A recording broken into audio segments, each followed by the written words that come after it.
Good morning, chat. Welcome in.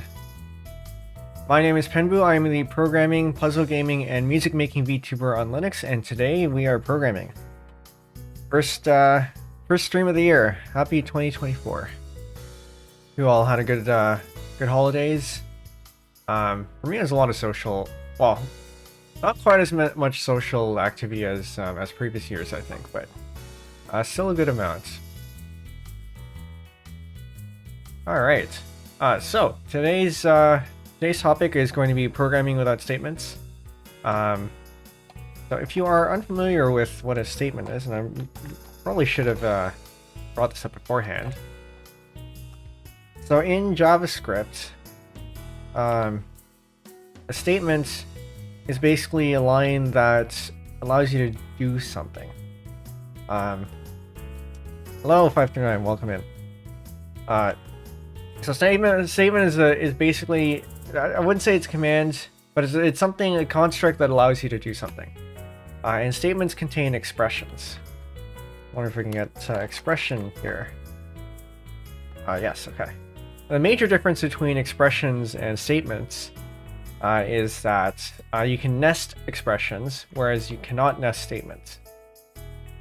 So your statements are things like your control flow return is a statement, which is very important because that's how you return out of functions, or if else's, very common in code, or even variable declarations, so var let const, and even declaring functions and classes.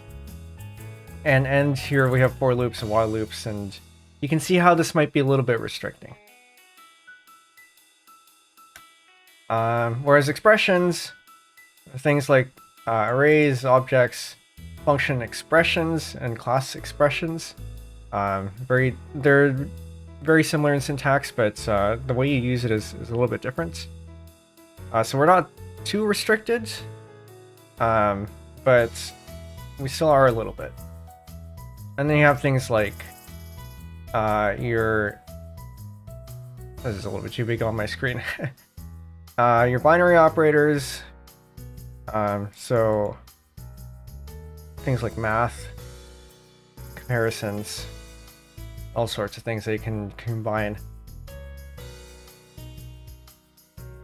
So we're going to start with, we're going to be doing a couple of programming exercises, such as FizzBuzz. It seems we're always going to be doing FizzBuzz, so as is tradition, we will start with FizzBuzz. I feel a little bit underprepared for this, but that's okay. So to go over the rules for this this challenge here, no statements allowed apart from what's in the template, and the template is going to be roughly like this. We have a function declaration at the top, and then we have it exporting so that we can use it in our test runner. And then our only statement here is the return statement. And we will be replacing this undefined with whatever it is that we need to do. And of course, depending on what the ask is, we can give it arguments in here as well. And then number 2, we're going to be considering global variables as cheating. So we cannot create global variables either implicitly, and by that in JavaScript, it's referencing a variable without a declaration, or through the global object, so in this case global this, or whatever it was in Node, or if we were working in the browser, this would be the equivalent of window. So we're not allowed to do that. We may add more rules later on depending on how this goes, just to make sure that we aren't making this too easy. But here we go. We're going to create a file called FizzBuzz. And we're going to import the tests from last time. So if I remember where we put it. Last time we did in the npm black hole, where we had... No, I thought we had a test runner for this. Okay, maybe we didn't have a test runner for this. in the interview, in the debut, we had a test runner. I think it was this one.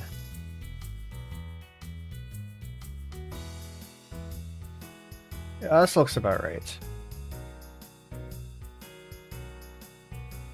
So we're going to take this test runner because we know it already works. And then we're going to put that in here so that we're going to create a directory called test. And then create a test file. Then we just copy this in here. You see, this is all stuff that I should have been doing before stream, but I didn't get a chance to. We're going to install our test runner, npm install save dev mocha.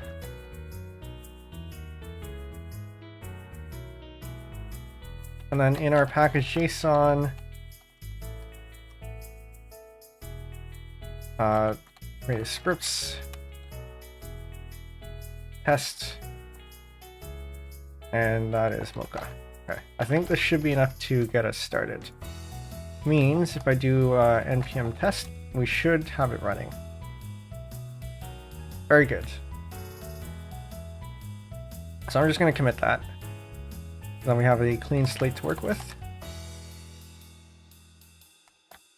And git gen ignore nodes, which will give us this. And I will put that in there. Okay. So add package lock, package JSON, and .git ignore. Set up node project. Set up node project with tests.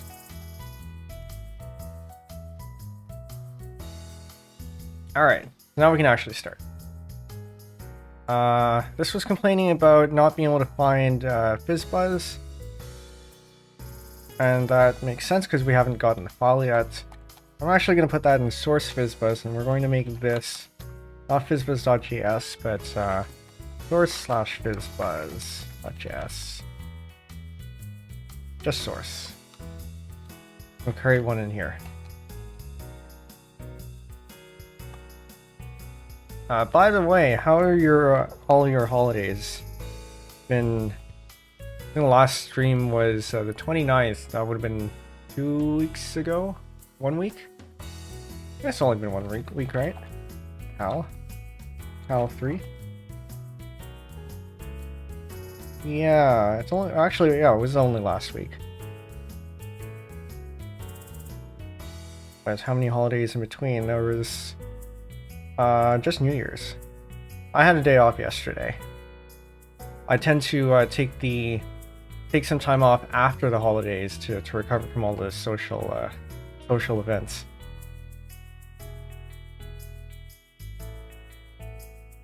Okay, so we have require FizzBuzz, and then we can take the templates here.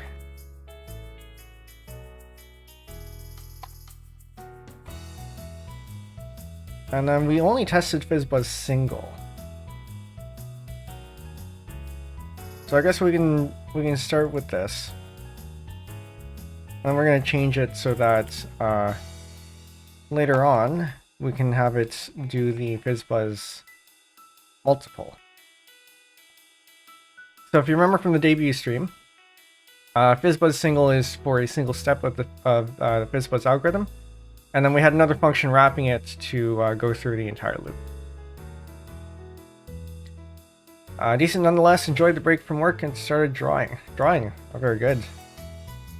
I've been told that maybe I should consider drawing. And I think it would be helpful to be able to draw. Because it's another way of expressing yourself and expressing your ideas. And having that makes things a lot more flexible when talking about things.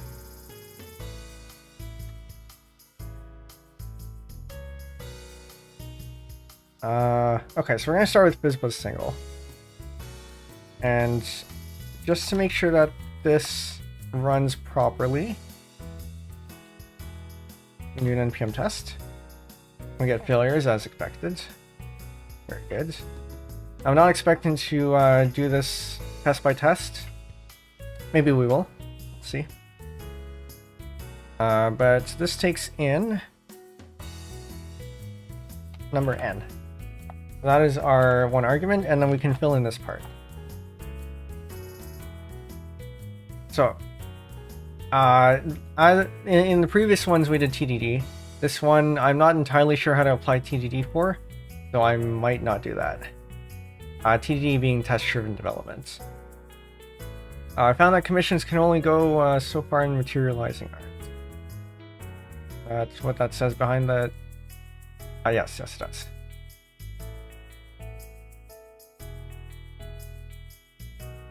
Yeah, another thing that I've considered maybe doing is being able to learning how to prompt engineer so I can get AI to realize my visual ideas. At least maybe for a reference or something.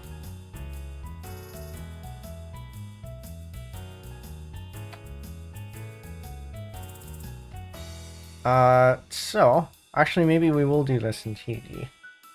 So we have return n, and this should give us most of the test, like a third of the test or something.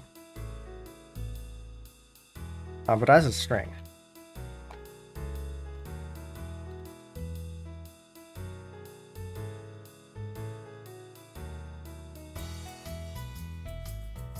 Okay. So we have that. That part's pretty boring. The next part should return fizz for multiples of 3. And so we remember our code from before, and we're allowed to cheat by looking at existing code. No, I would say anyway. So this was our algorithm that we wrote in debut. It took us 20 minutes to write this. It shouldn't have taken us 20 minutes, but somehow it did. So we have fizz. So if, so we can't use if though, but we do have at our disposal the ternary operator. So this has a condition. So n is a multiple of 3. If n is a multiple of 3, then we do something else. We do this other thing. So this is effectively our if else. We can return fizz here. And this entire thing is an expression. So from here to say here, that's an expression.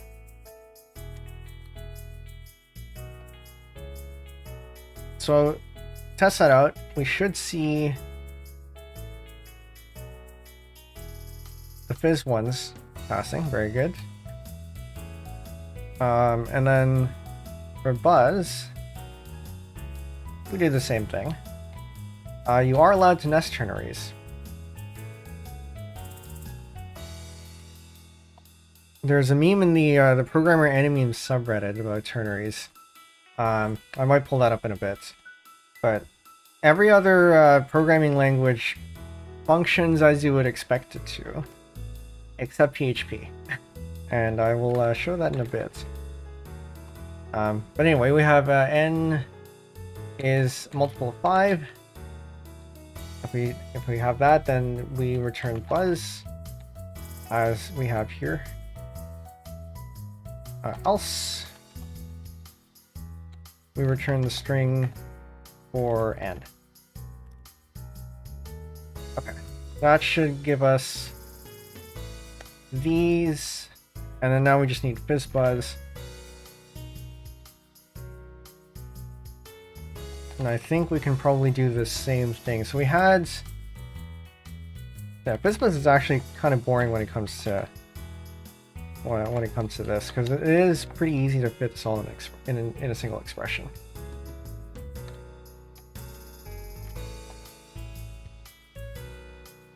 I guess we can do it that way.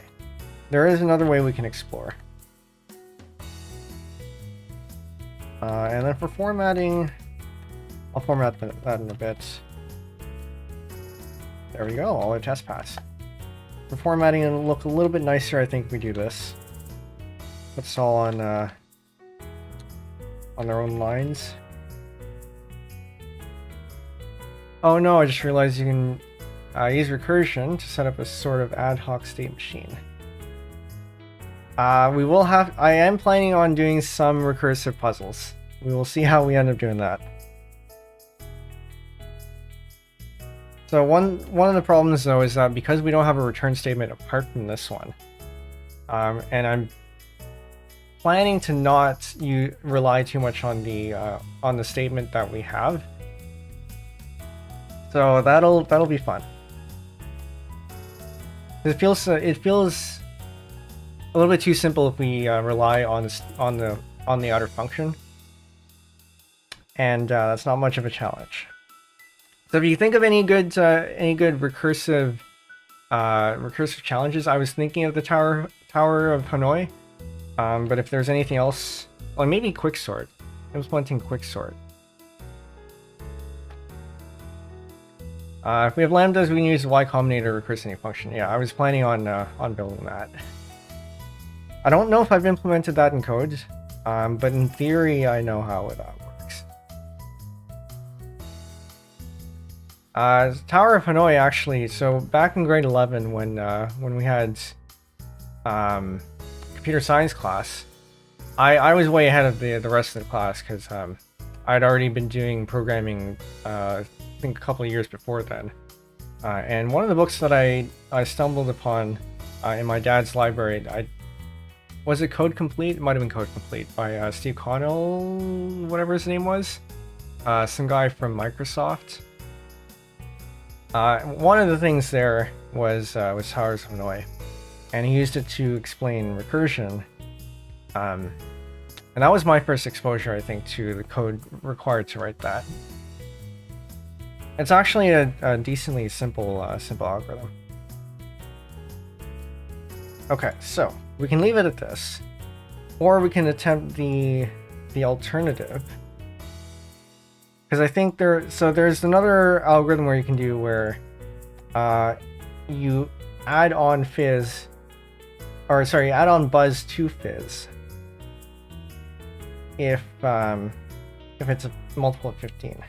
So actually, let me pull up the programmer enemy for the ternaries, and then I will have a look at the one for fizzbuzz. Ternary programmer enemy. This one. The scalable fizzbuzz, yes. Old Reddit. Right, and Reddit doesn't allow you to do that anymore. So here we have a equals 2. Return, and this ternary, if it's 1, return 1. Otherwise, if 2, return 2. Or a is 3, return 3.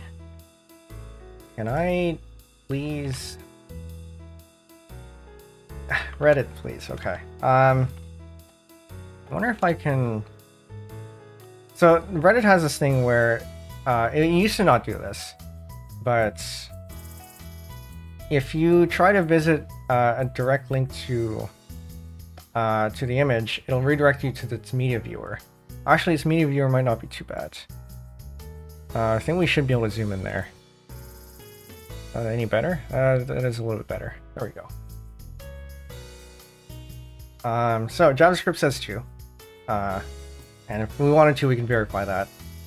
Looking at the code, you would probably also say 2, and then PHP says 3, because the way it works is that PHP's ternaries are right associative. So there's a comment here that explains how that works. And basically, it parses it like if it was this here. So this entire thing is part of the condition where you only have 2 choices, 3 or other.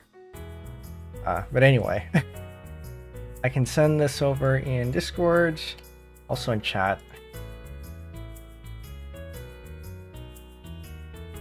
And then you can have a look at that in your own time. There's another one. So this meme is by Bucket3432. Yes, indeed. Props for the explanation. His stuff is actually a lot of his memes are very educational, I'd say, with explanations included. So we'll look at another one of his memes, the FizzBuzz one. And this is where we're going to derive the other algorithm from. Limit search only to program memes. Now this one's a bit of a doozy. So this is FizzBuzz implemented as through animemes. I think he did want to turn this into an actual programming language at some point, and there were people who were interested in doing it and making it a real thing, but I don't think it really got off the ground. But looking at this, so we declare a variable 1, or store 1 on it. We loop through it to 100, so this will be looping through 1 to 100. And then this is the actual part that we're interested in. So we have a string. We initialize it with the empty string, and then we check if it's divisible by 3. If it isn't, we do nothing. If it is, then we add fizz to it. If it's divisible by 5, then we add buzz to it. And then if we haven't touched it at all, then we turn the number into a string and then we print it out. And then loop through the rest. So we're going to try that. But the problem is, we don't have any, we can't assign to anything. Which isn't entirely true, because we could technically assign to n. So like n equals that is a valid expression. But that feels like it's against the spirit of the exercise. Close that. So we can start off with. So we know we need some sort of container with an empty.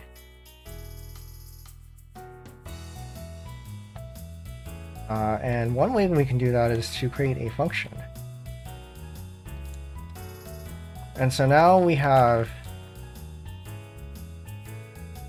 Let's call this, I don't know, what do we want to call this?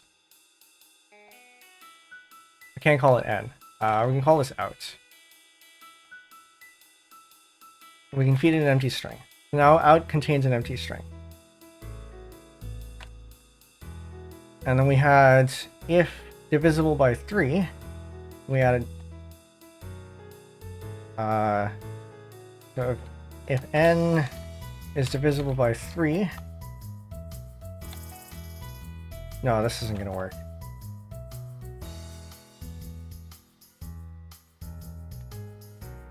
We can make out an array. So if n is divisible by 3,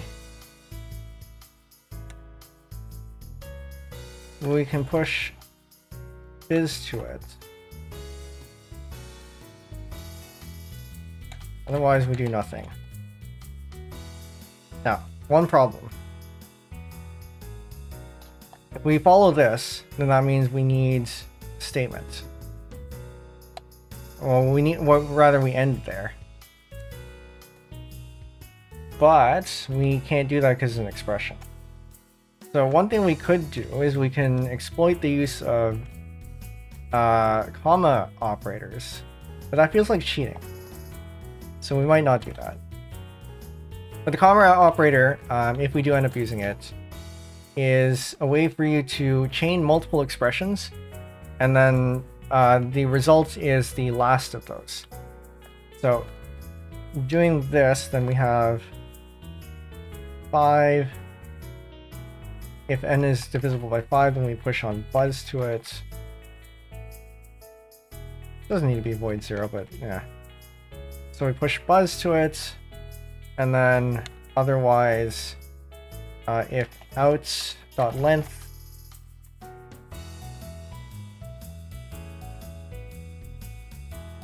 is empty, so if there's nothing in our array, then we out.push string of n. And then finally we return out.join. And so we join all the elements as a string together as one string. I think I'm missing. I have one too many brackets around here. Where is this? This is one parenthesis. This should have one. Does this need another one? This needs another one. What are you complaining about? Yeah, that's one, that's two, that's three. And a comma is there. So we don't need this anymore. I used to, this is why I like rainbow brackets extensions. I used to have that. Back when I was in university, I was working with Racket, which is a Lisp-like language. It's a dialectic scheme. And I did used to find that helpful, but then I stopped. I would like to program in Racket again at some point. But even, I think a couple of years after, I had done a course where we worked in Scheme R5 or whatever it was. And then I don't remember using the rainbow brackets extension there. And then I just never needed it afterwards. Ah, okay, no, I messed up. So this actually should be here.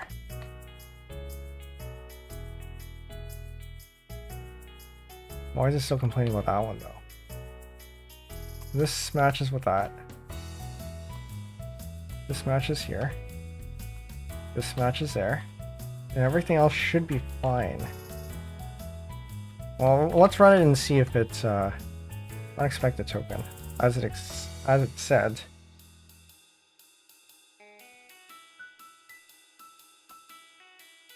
But if you don't do that,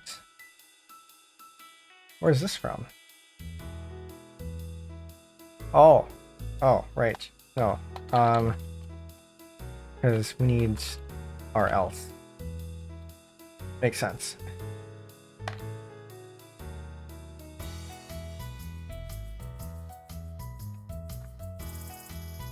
Okay, I think that all lines up now.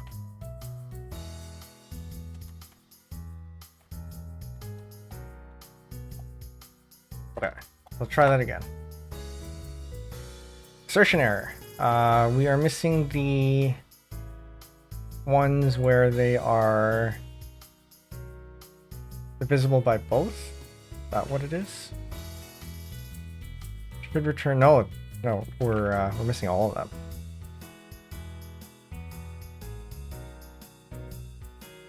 What is this?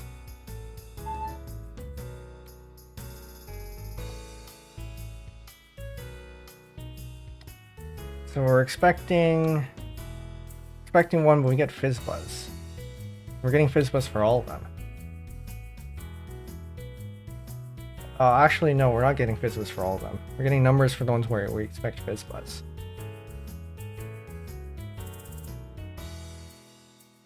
I think we may have reversed something.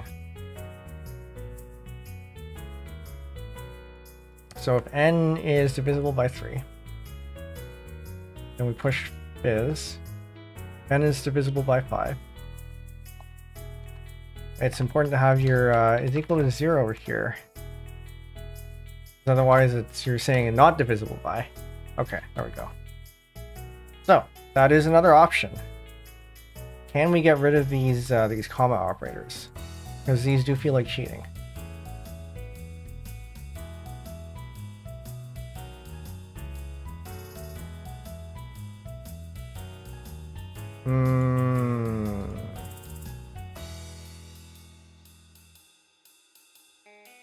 Surely it's possible.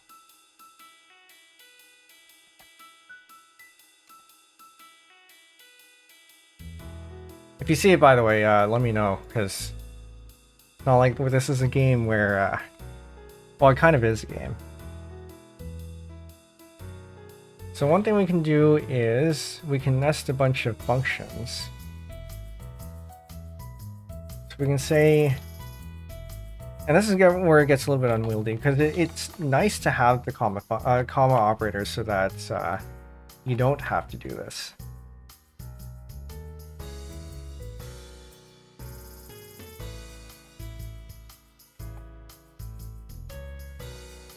Yeah, continuation passing. We can do something like, let's call it ACK.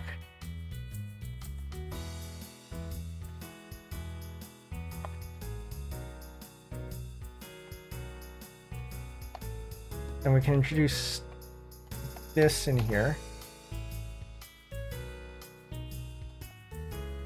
And we can do the same thing again. Where we call this in there. And we can override the, or rather we can shadow the name because it doesn't matter.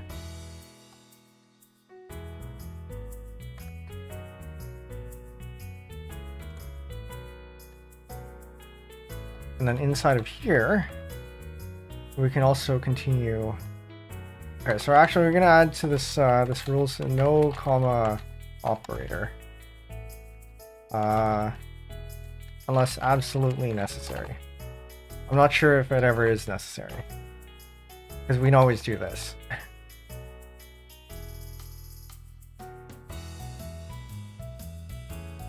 Now, I think we need another one of these.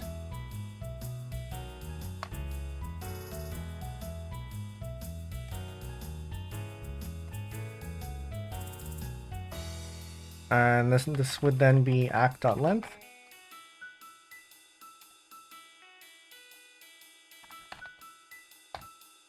I think we can just pass act to this. That looks about right. Okay, so it's no longer out.push. It's going to be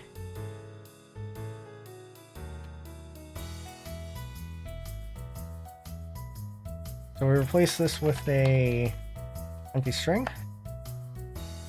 Let's call this act.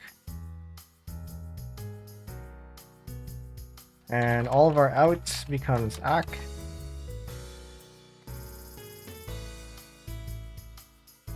And it's no longer fizz. Actually, we don't need that at all. We just give it fizz. And then this would be act plus buzz. The consistency, we have act plus fizz. Not that it actually does anything. And then if we have act.length,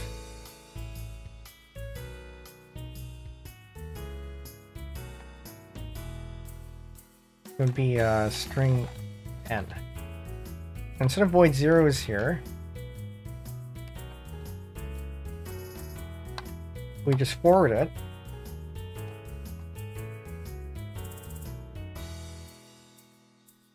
I think this looks about right.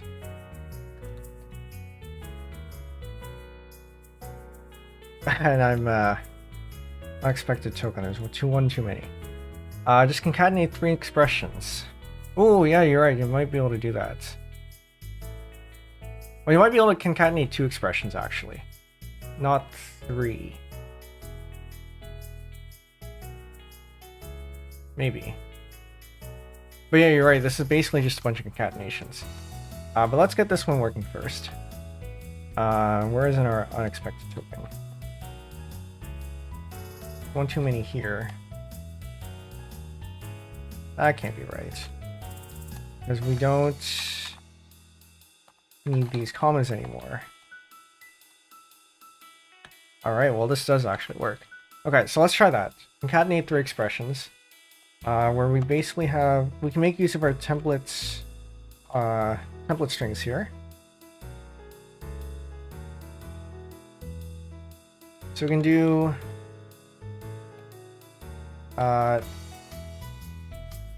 if n is divisible by 3, then we do, is it fizz? Otherwise empty string. And then if n is divisible by 5, we do buzz.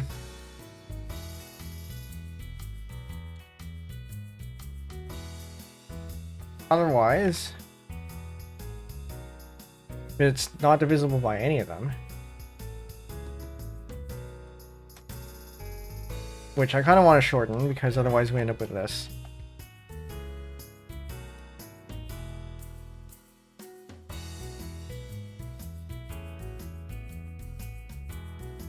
I realized we should have committed before we did anything.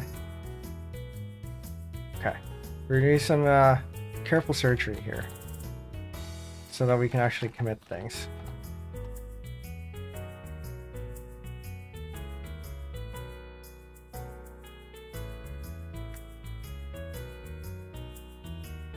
N modulo 3 and n modulo 5. I wonder if that's with that being the bitwise and I wonder. Because if they are both 0, then they'll both be 0. If one of them is 0 but the other one is not 0, won't you end up with, because they're numbers, right? They're numbers, then that means that if you have bits in one that, so let's say you have I don't know, 1 and then 2 on the other one. So 1 and 1 and then 2 on the other. If you bitwise AND them, you'll still end up with 0. So I think that doesn't quite work.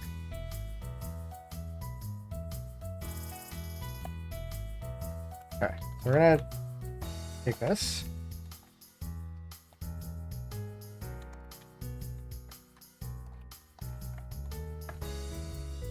The what was it? The logical AND still works though. There's no issue with this here. It is still an expression.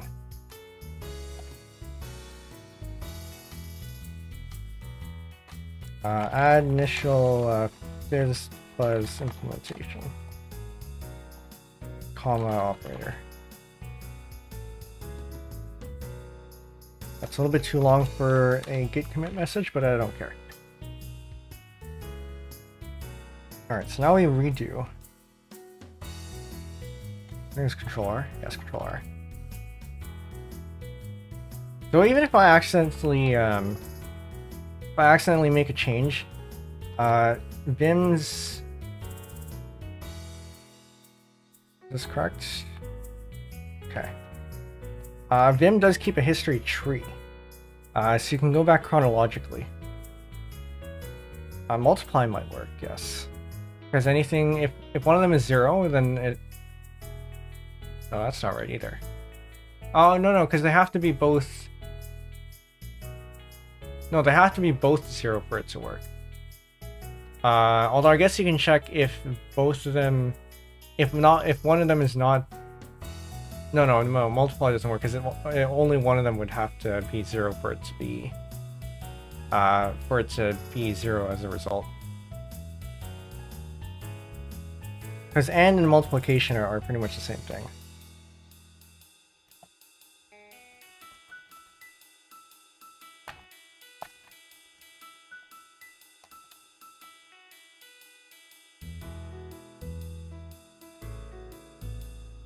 Wait, the other one was in the comma operator. What did I just commit then? Oh, no, ternary. With ternary operator.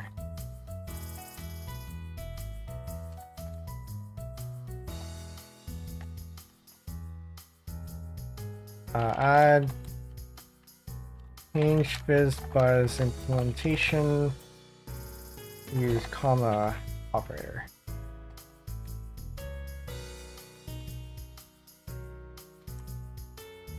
And then we go to this one.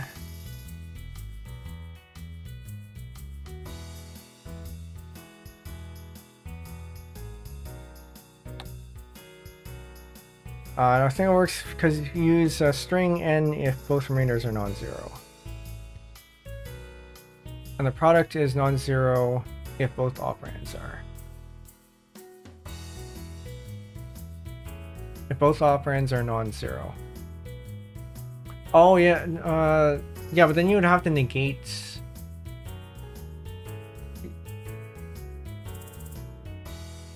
Wait a minute, hold on.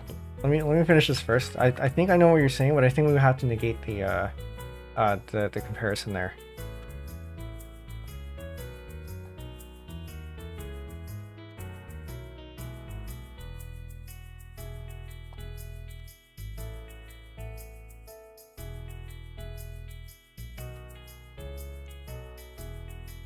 Change BizBuzz implementation to.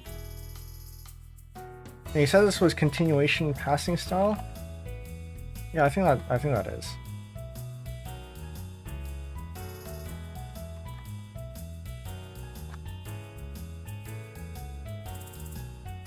And then our new one is going to be this one, where we have a string concatenation.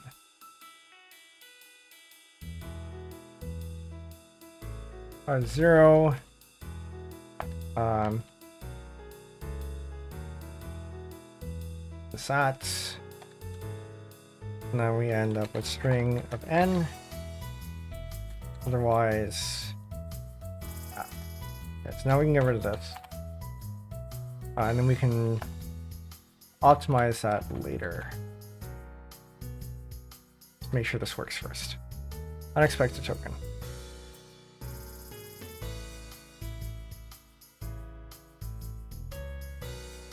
Are you sure? Are you sure?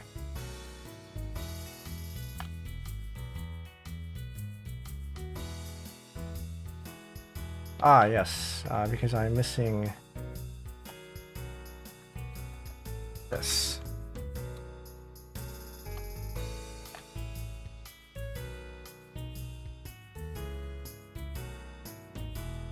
Oh, that's not quite right either. Because if it is divisible by both... No, it's actually if it's not divisible by both. By either of them. Alright, now I think I see what you're saying.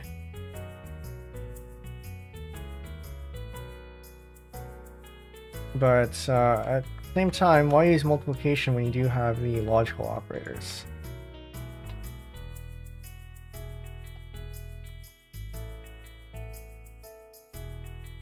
Okay, so that works. And this is somewhat what I was looking for. We have just a very giant one-liner. However, we can clean this up a little bit more. Because we can say that we can create a function. We can create a function that takes in div by 3 or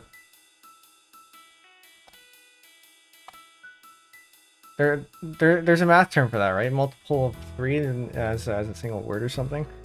I'm gonna turn off my notifications there. Oh, right, that's right. I am on call this week. I found it yesterday.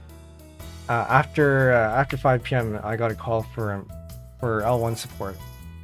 Turns out it wasn't a P1 after all, but I am on call for this week. So tomorrow's stream, I switched it out from Tetrio to Patrick's Parabox because I need something that's low commitment in case I do get called. Breven. Yeah, that'd be quite the term. So I guess 5 then would be the one for 5. Well, 3 multiple 5. We can create a function that takes these in so that we can essentially turn these into variables. And so we have n, that, and then we have this. And so then we can just say mults of 3, we return fizz, mults of 5, we do that. And then we can say not mults of 3 and not mults of 5. We stringify n, and then we leave with that. So that looks a little bit cleaner. I wonder if there's a way we can get rid of these though. Make sure this works. Very good. Is there a way we can get rid of the empty strings?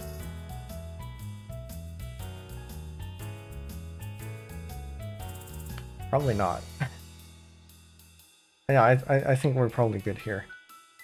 So we can commit this. Change fizz buzz implementation to use string concat.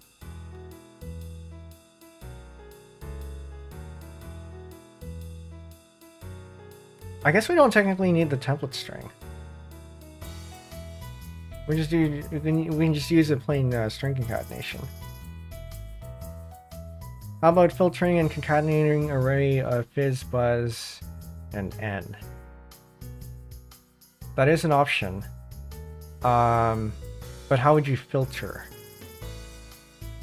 So are you saying something like if, let's say, fizz, and then empty, and then string of n dot filter, say x dot join like that. I guess we could do that. That's a little bit cleaner. Sure.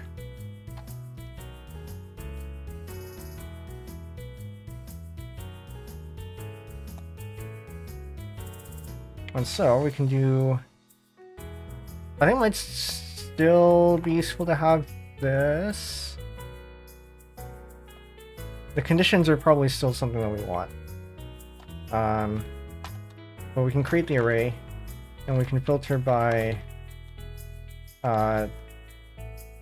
Boolean, like that. Filter by Boolean, this is the shortcut to say that if it's truthy, pass it. If it isn't, then drop it. So we can take contents of this, contents of this, and then the contents of this.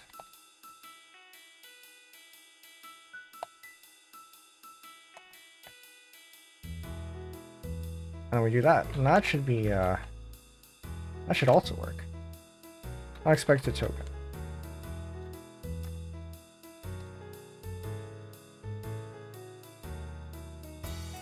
I'm missing something.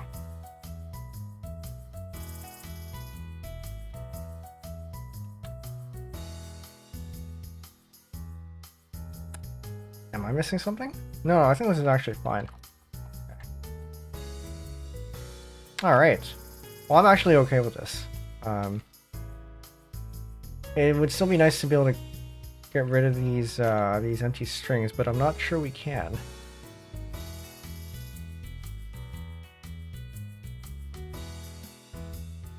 Yeah, not without replacing them with some other empty thing.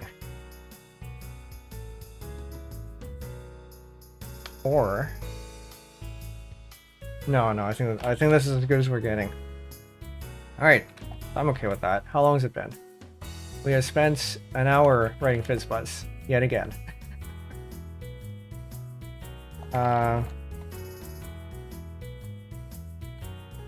Change FizzBuzz implementation to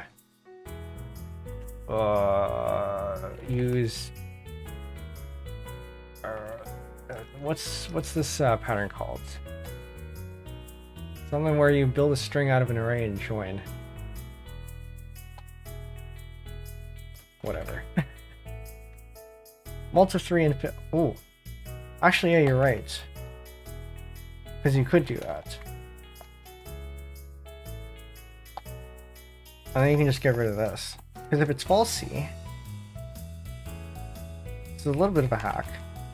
But if it's falsy, then this is false, and you won't get fizz. And since we're filtering on falsy values anyway, then this would just become this would be taken out, and then this would be taken out, and then so would this one. I like that. Test that out. Very good. And then this would be Thornton.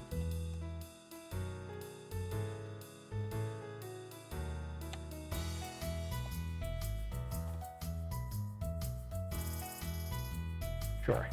We're not here for commit messages anyway. Okay, I like this. I think we're gonna leave it at that. Next one. Actually, no, we haven't even done the whole FizzBuzz thing. This is only FizzBuzz single.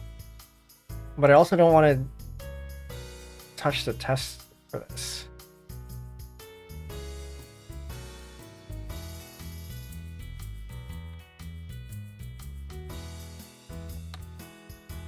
Okay. If we do function FizzBuzz, return,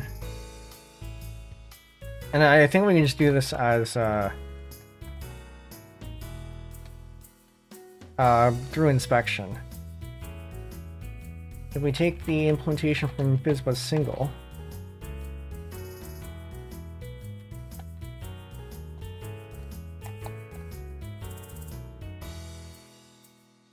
and then we pass it in here.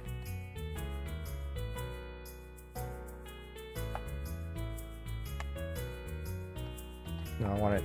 Yeah, well, whatever, that's fine. 13. And then get rid of one of these sets. And so now we have FizzBuzz single as a function that we can reference. And then we can just do this.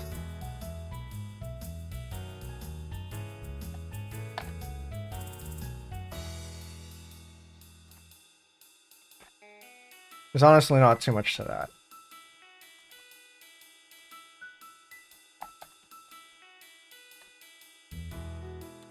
Unexpected token.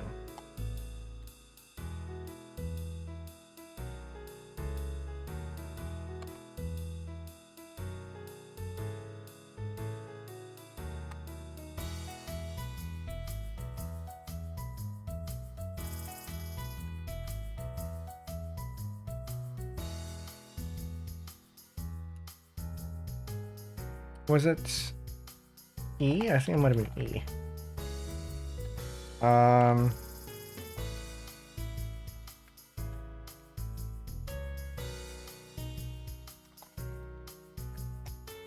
We import that.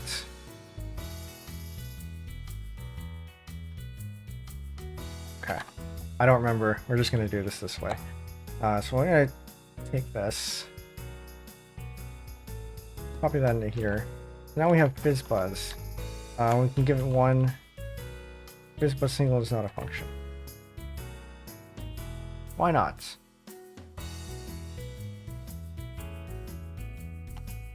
Because we need to give it this.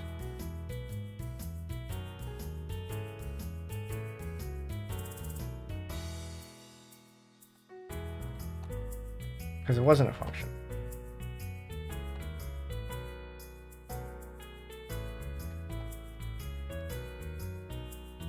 Alright, 1, 10. At a glance, that looks correct. 15. 1000. Yeah, that's probably correct. I think that's good. 30. Yep. Okay. We can consider that working.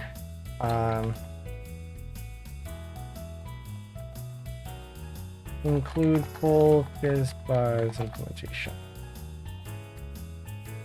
All right, so that is FizzBuzz. We're gonna do Tower of Hanoi so we can exploit the Y Combinator.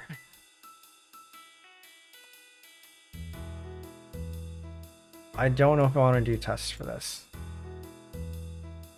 I kind of do and I kind of don't. Actually, we can test this manually. Towers of Hanoi. We get one of these here. Okay. And so we're going to get this to do is we're going to have it return an array of moves to do.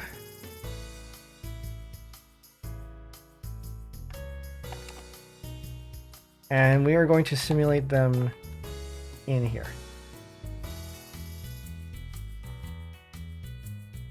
Hanoi.js. Where am I?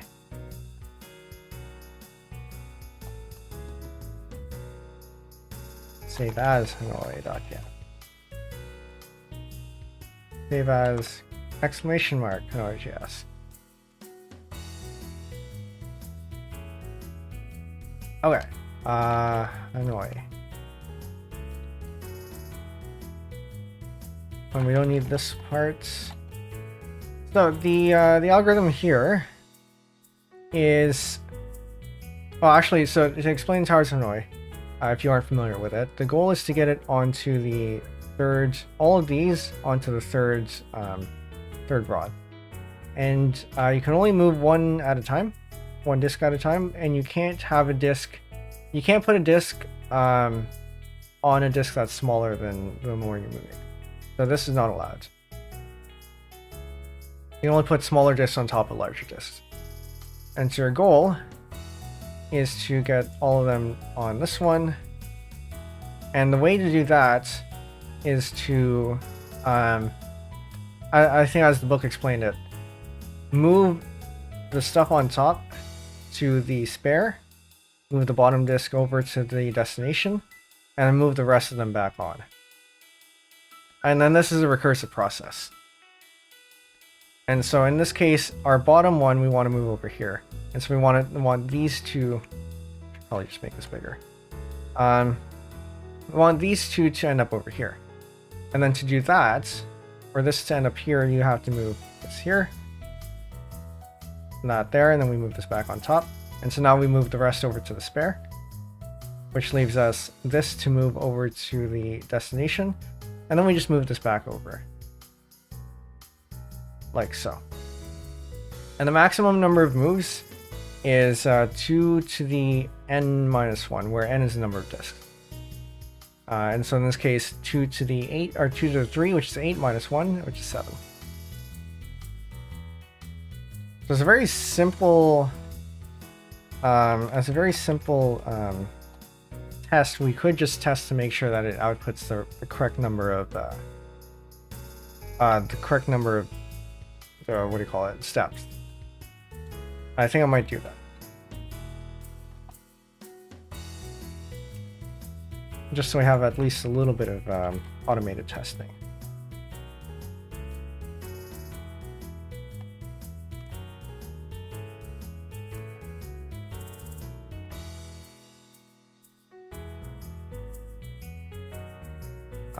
It should. I don't think we need the rest of these.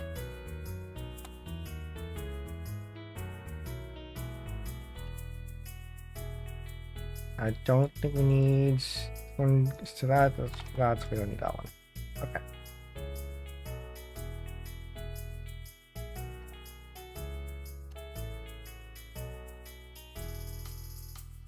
Result equals Hanoi of n, and then assert equals. Actually, we might want that. Okay. If we're only going to assert the number of steps, should return n steps. answer steps for n rings.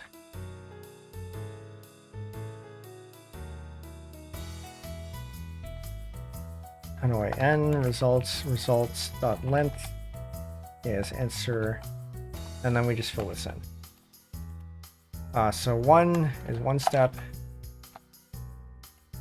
2 is 2 to the 2 minus 1. Oh, I just keep going. Here's 5, the 5 minus 1. I don't know, what else do we want to test here? That's probably okay. Okay, so now we can start building this one. So our main challenge here is recursion. And we only have lambdas or anonymous functions here in the form of arrow functions. Arrow functions cannot be given a name. Function expressions, like this one, if we made it an expression, can have names, except they require a return statement. And we can't have statements. So we're stuck with the expression form of arrow function. There's this thing called the Y Combinator that allows you to create recursion or give a name to an anonymous function so that you can use it for recursion. Given by this for the lambda calculus. And so you have a function that takes in the y is a function that takes in a function f, and then you apply a function f takes in two. Man, it's been a while. So this lambda here is a function. You apply f to, so this is an application of f. This is the definition of f, or the definition of the lambda rather. And so this is a function application of x. Okay. I think I need to see this in code. It's been a while since I've looked at lambda calculus. But in Python, we have here lambda f. This is the definition of f, or of y. And this is the application of y. And you pass it in a lambda function, which takes in an x and applies f, where x calls itself. And this is how you get recursion, because x calls itself. So this is passed to x here. Is that right? Or no, this is passed to... Okay, I'll look at the C++ version. So y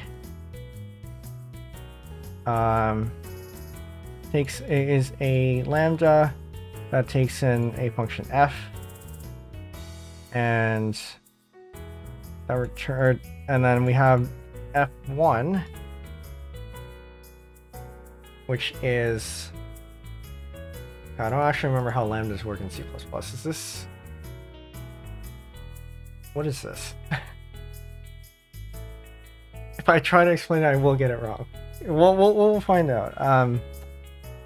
I still vaguely remember how this works. It's just I can't decipher the syntax for some reason. Maybe if I just start writing it in JavaScript, it'll just work. I feel like looking at Y Combinator in JavaScript is cheating, so we're not going to do that. Formally defined recursive functions in a programming language does not support recursion. This combinator may be used in implementing Curry's paradox. Applied to a function with one variable, the Y Combinator usually does not terminate. Actually, sorry, let's fill in this one first. So Hanoi takes a number of n disks.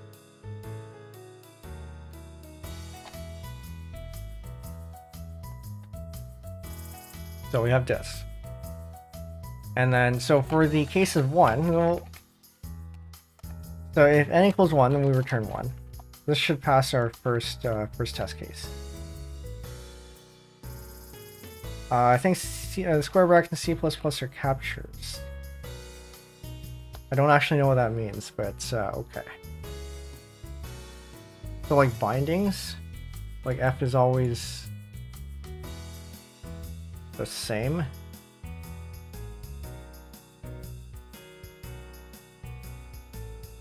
So this is the parameter to a lambda. It expects it to be a function that takes in a single argument, given y to itself. Up values, it means the f within the inner thingy refers to the f declared on line 4. I see. As opposed to what? They're undefined. They're like the lambdas in C++ just create their own scope that don't reference anything outside. I could see that being a thing if that's the case. You need this. Yeah. Okay. I'm surprised we aren't even getting this one. Oh right, because we return 3.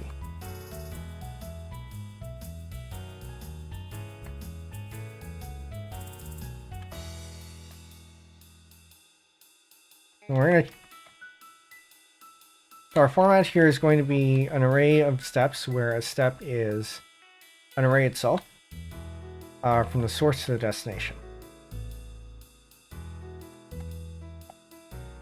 Actually, we need to test the degenerate case here, 0, 0. So in the degenerate case, we have just an empty array.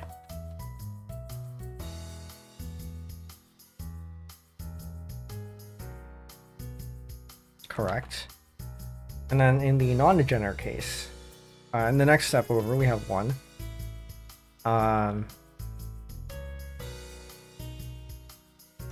If n is equal to 0, we do this. Otherwise, we do this.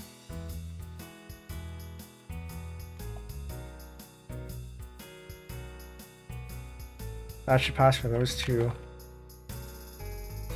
And then now that all starts breaking down, we have to do this. So these are our two base cases, I guess.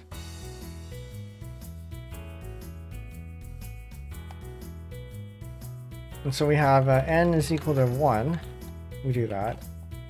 Otherwise, we recurse. Now let's just get an implementation working with our reference to Hanoi. And then we can refactor it so that we don't use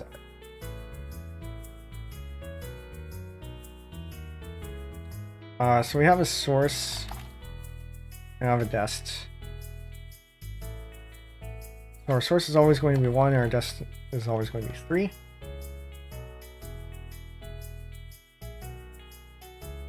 Yeah, that should be fine.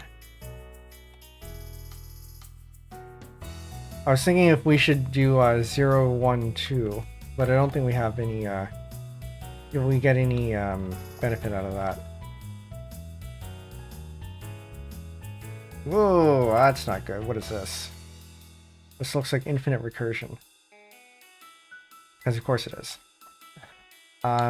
This is n minus 1, and then we take the spare.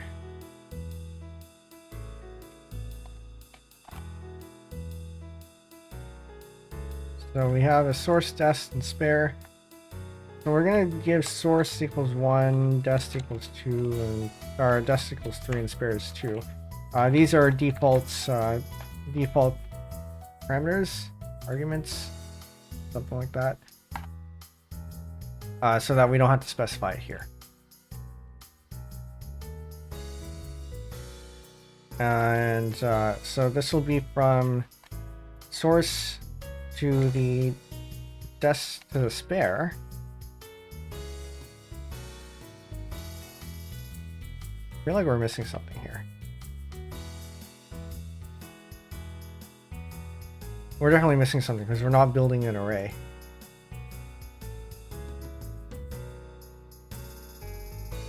But we will be if we do this. So much for TDD. I feel like this is way too much for one step. So we apply the source to the destination, or sorry, we move the source to the spare, and then we move the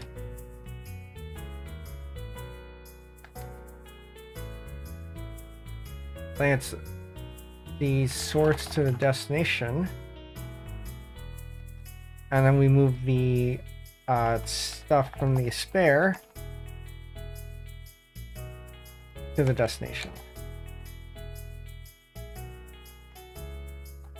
using the source as our spare. Okay, when we spread this, so we flatten it out.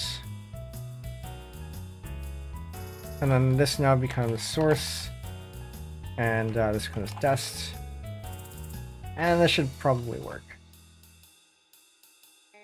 Okay, so that's what we expect it to do.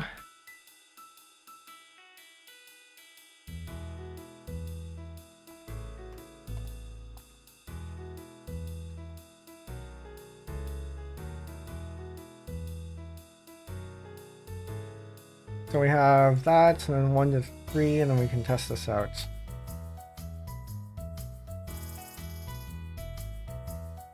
Thank you, tiling window managers. Okay, restart for 0 rings, and this is 1 ring, and then 2 rings. Can I do less than? I can't do less than.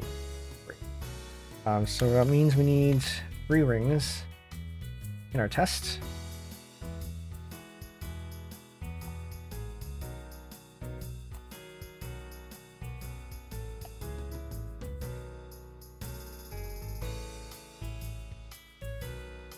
So 7 steps with 3 rings, 1 to 3, and then 1 to 2, and then 3 to 2.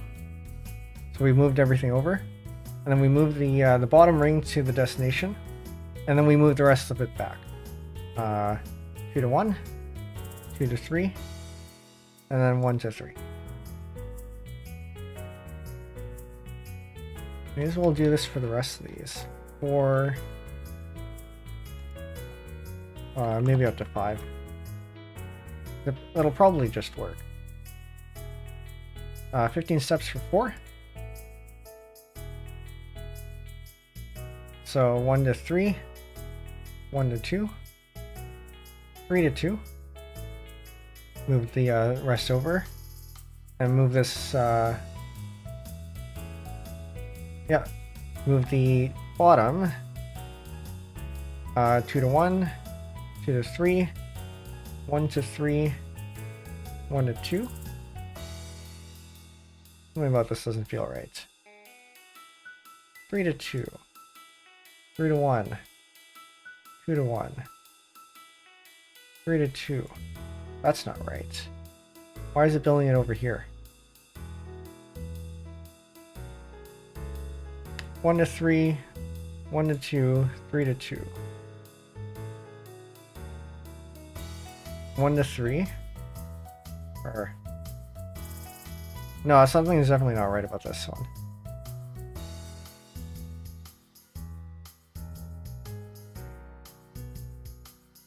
What?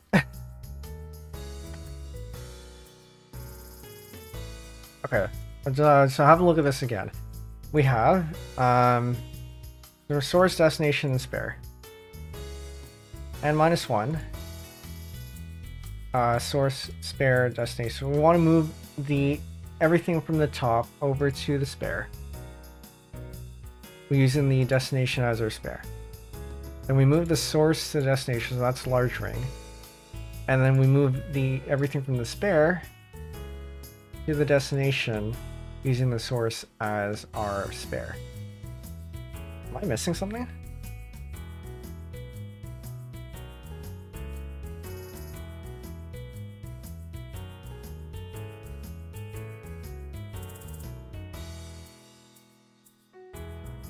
This works in the case of 3, right? I think we saw that it works with 3.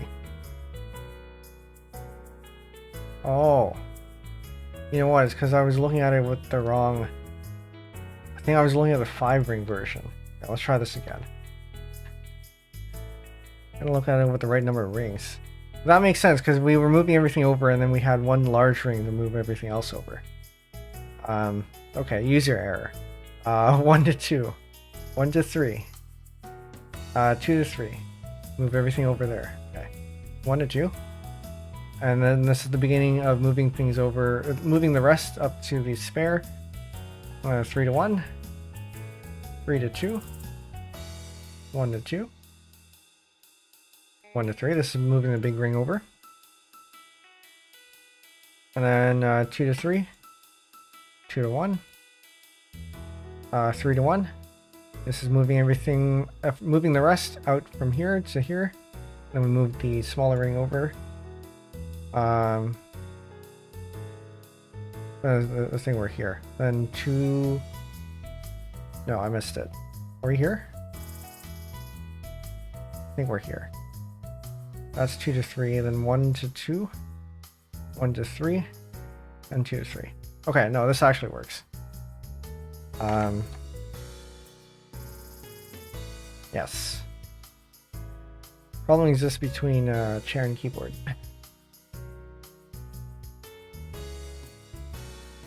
Alright, so that works with regular recursion. This is not what we want to do. We don't want to do a reference to this one here. So, now we gotta figure out how to get the Y Combinator to work. First is figuring out how it actually works.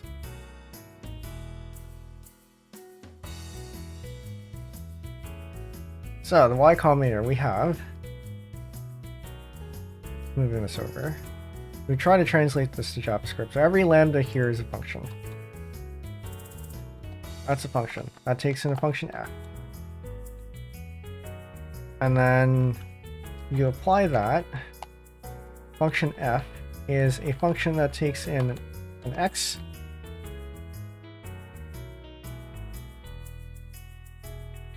No, that's not right.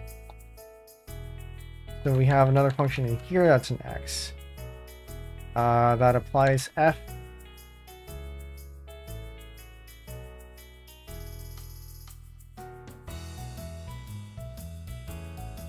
to x applied to itself.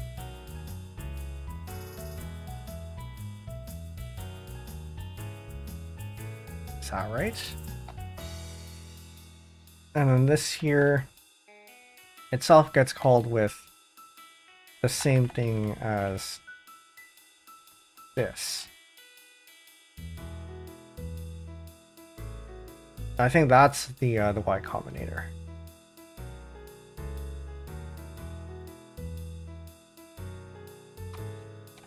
Try to format this in a better way.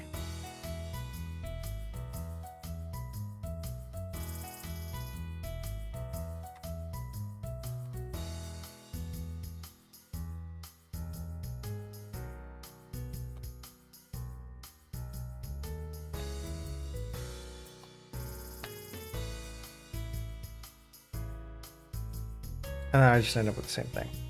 But the idea here is that it calls it with a copy of itself. So x, this becomes x.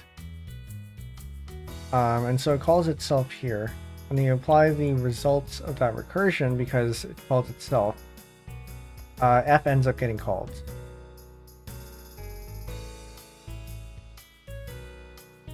Do we actually need to intuit how this works?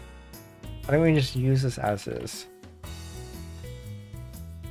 Because then this just ends up being find your function here at where f is.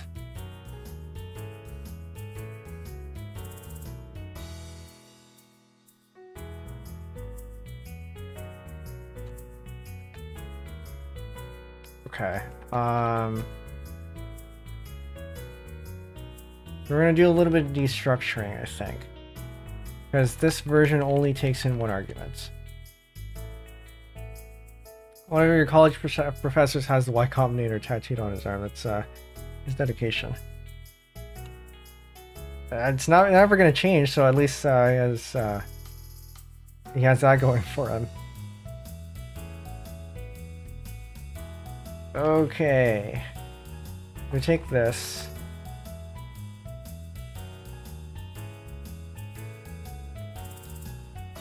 That can't be right.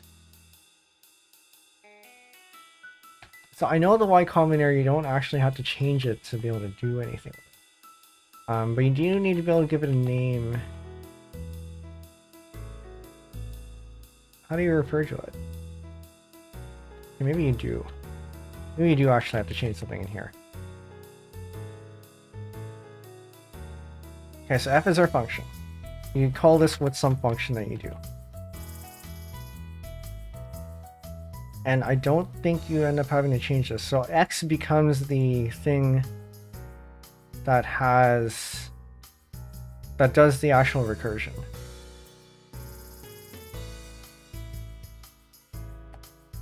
You don't think you need to refer to it, then yeah, so if we don't have to refer to it, then what do we do with this?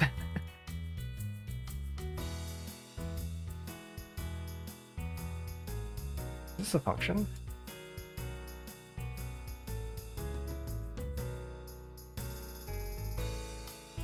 I'm a little bit confused here. Okay. Read up on this again. Particular implementation of fix is Curry's paradoxical combinator y, represented by that. Define a function that accepts a parameter named Hanoi.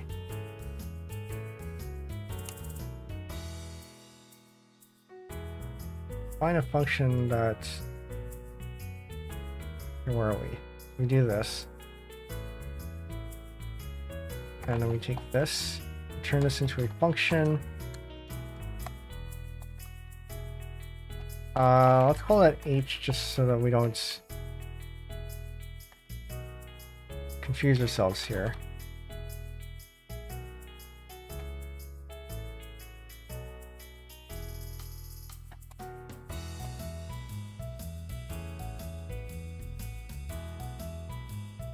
Okay.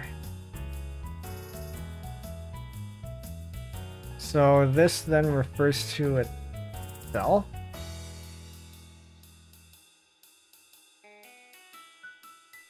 No, this can't be right. How does it know how to do this?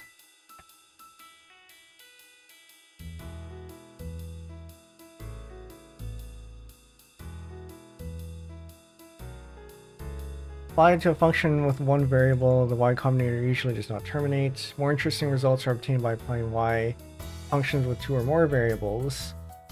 The additional variables may be used as a counter or index. The resulting function behaves like a while or for loop in imperative language.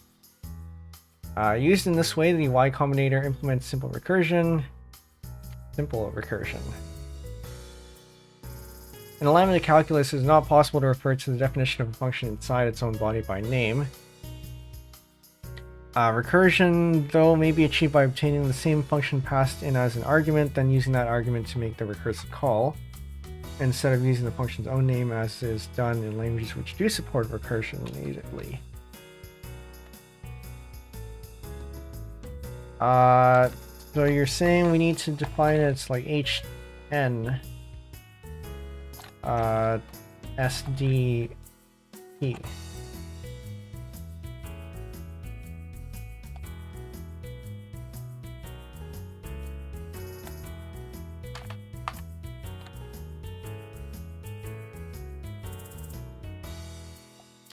Well, if we're doing math anyway, then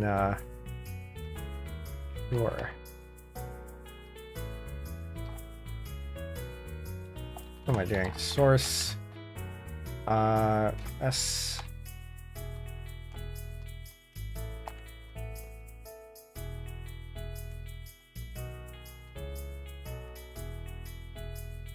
Now we just end up with minified code. It might need to be curried. Yeah, you might be right. Okay, so if we need to curry this, then we need to do that.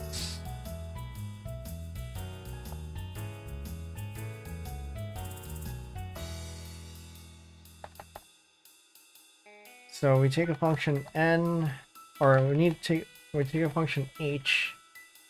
So if h refers to itself, then that means that I think we do this. No, that can't be right either.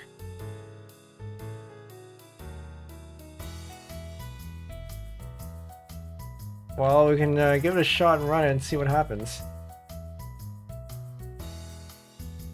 Okay, that looks like infinite recursion. 21. H refers to the fixed version. So this-ish.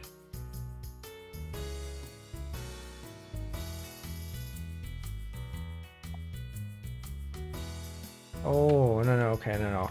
Okay, so, you set it up and then you execute it?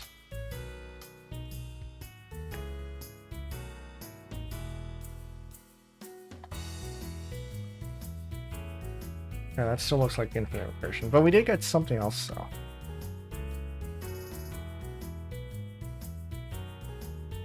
I wonder if we ran into stack limits. We never passed source to spare. Oh yeah, that's another point. Okay, so how do we do that? Do we just do it here? So, question, what does this return? If we apply F to it, that returns the application of this.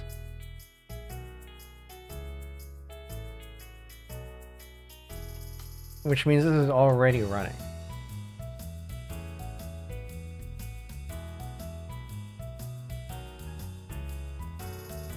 Which means by the time we get here, that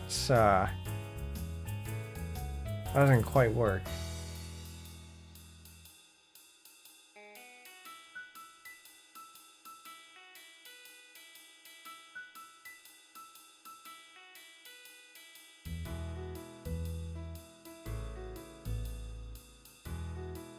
Y's input is the function that asks for a function and actual argument.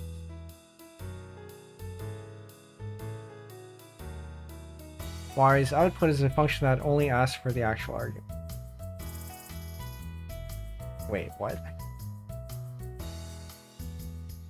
The input is a function that asks for a function and actual arguments.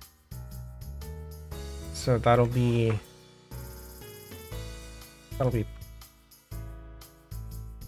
this. And the output is a function that only asks for the actual argument.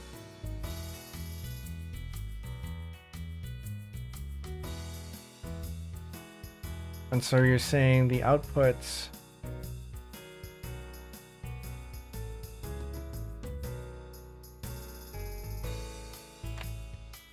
we end up with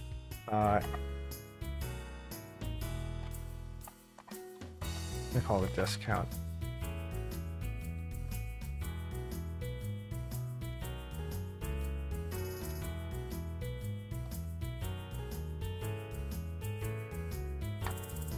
This?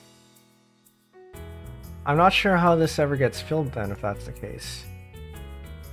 If this is only a single argument.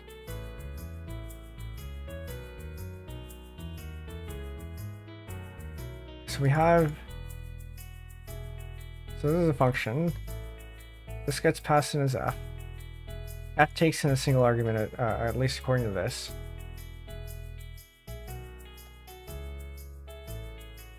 And then we have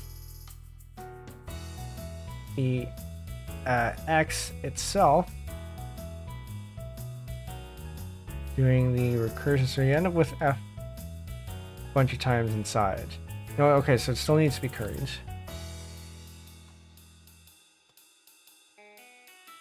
Like that. Okay, so h is now... Oh, this is hard to wrap around. So then h is now, I assume, this portion here. Is that right? No, it has the function, so this, I think... Is it a function application here to unwrap it and then the actual arguments? Or is it the arguments first and then...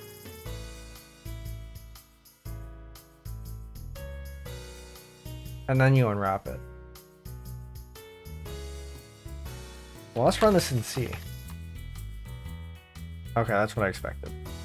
Line 2. That makes sense.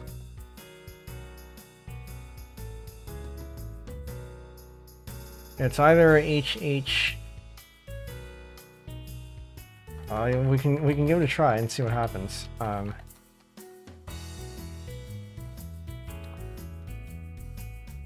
then the question is, do we actually need the Y Combinator? Or rather, the plain Y Combinator. I think in this case, then we might not. Do we end up just having to write our own? Because this isn't simple recursion, this is a little bit more complex than that, I think.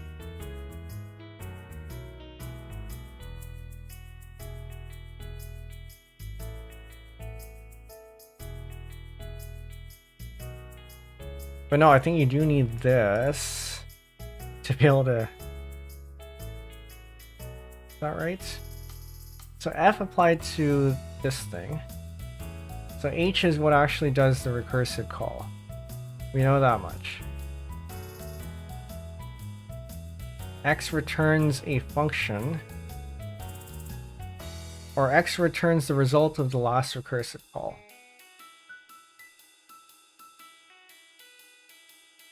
Okay, so X is this function here. We apply X.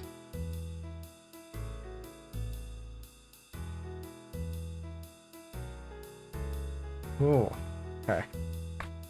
Can we temporarily cheat and use bindings to figure out the mechanics? Yes, except I don't know where to insert them.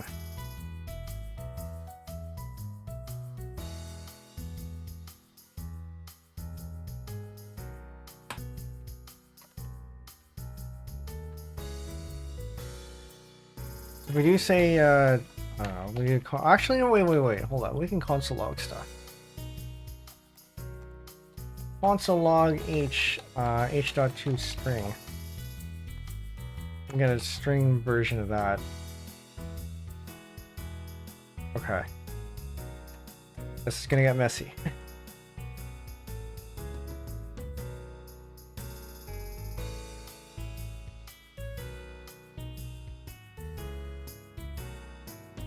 Can I...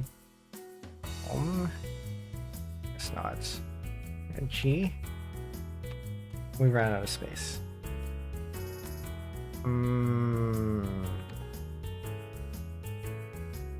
Less? Does it go through less? Yes, it does. Great. Okay. Should return 0 steps for 0 rings. Maximum call stack size exceeded. That's about what I expected. If we remove this, then we should only get potentially 1. Why are my arrow keys not working? Why is none of that working?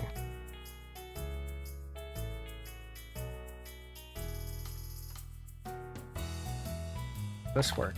That works. Reset. Reset? Okay.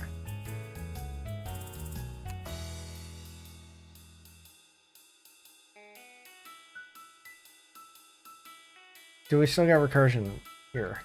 Yes, we do.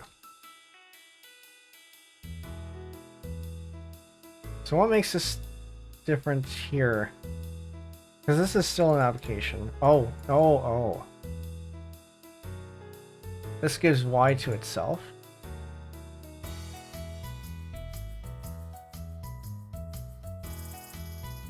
We have to give Y to itself? Is that what that is?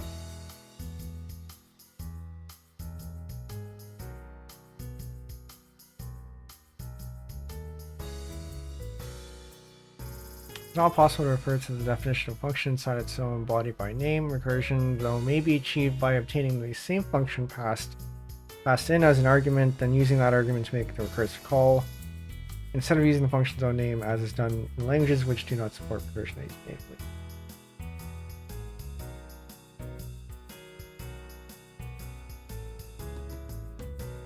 Okay. Well, we don't have y. Unless we give this entire thing again.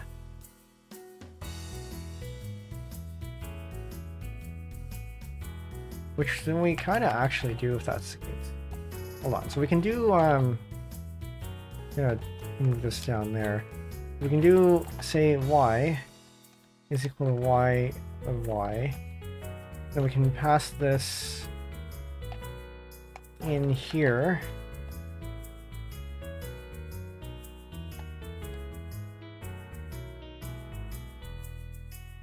And then this supposedly returns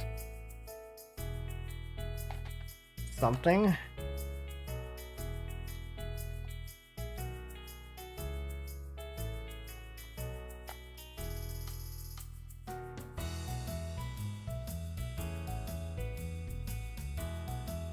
Ah, well, now we're getting somewhere.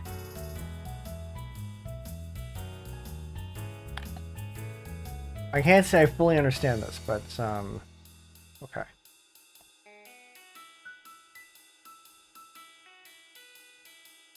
Not read properties of undefined. So then this is our recursive portion. Wait, what is this?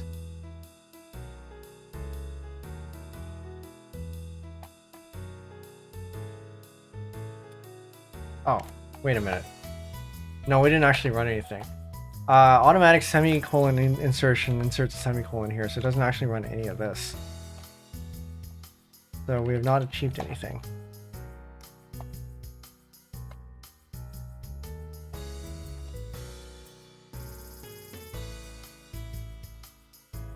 No, that is still... By the way, if you have an example of what you mean by use bindings, feel free to post it. Either in the chat or in Discord. Also, for anyone listening who's not in the Discord server, the description is down below. Or sorry, the link to the server is in the description. Okay.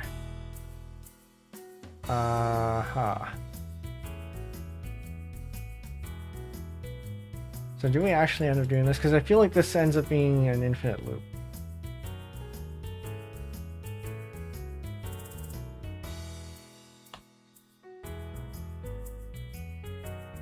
And we don't have lazy evaluation like we do in Haskell.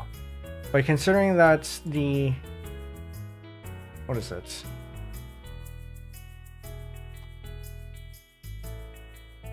Considering that we have these in Python and C, which also don't have lazy evaluation, then it should be possible.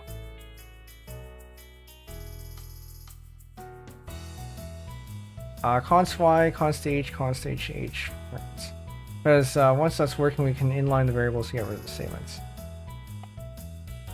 Yes, okay.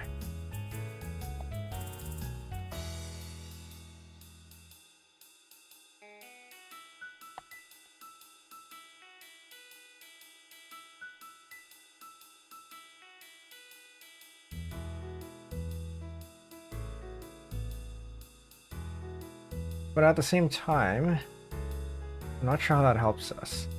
So we have const. So we have okay. So if we do something a little bit more closely to what the Wikipedia examples give us, I'm just going to add this here so that we can actually put this on multiple lines.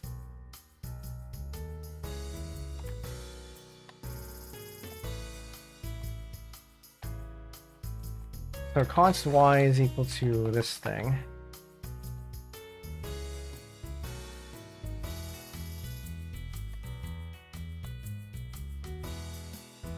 Const h is equal to who knows what. Presumably this.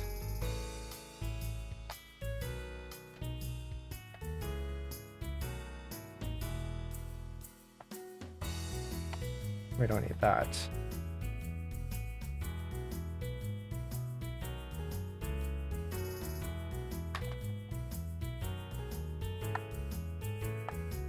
So if this is H, and that's a regular recursive function.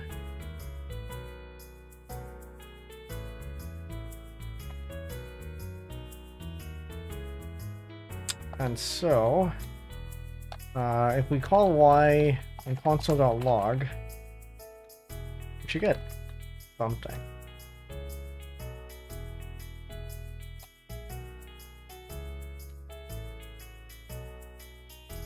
Now I kind of expect this to return, or to be an infinite loop.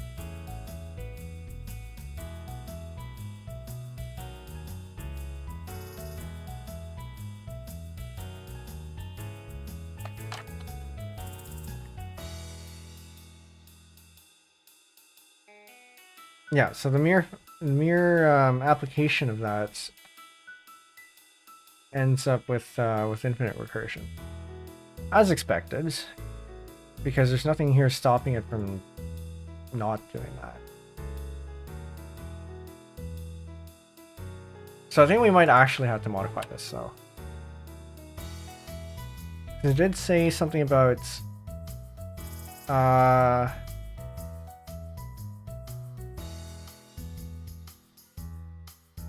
applied to a function with one variable, the y combinator usually does not terminate, which is what we expect.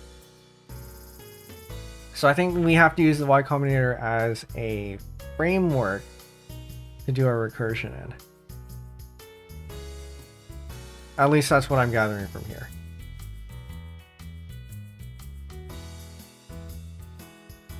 The idea being that we have f as our function, so we are able to give a function a name, and then the f applies to itself.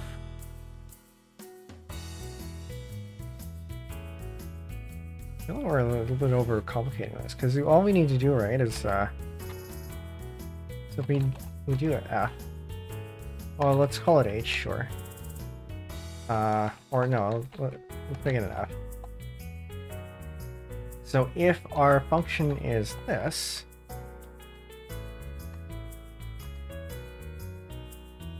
right, and then we give it h as the first one, first argument. So now we have a reference to itself, and we just pass that down along here.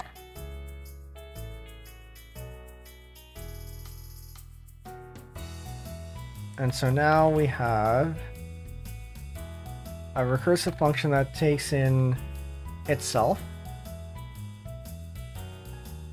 and calls itself. So I remember that in class we had to derive the, or at least we went through the derivation of the y combinator, and I think that's what we're going to end up having to do here. So f now refers to itself. Here. And then we can cheat a little bit because we know what the results of the y combinator is. So this is a bit of a fixed point, I think. So f returns... What does this return?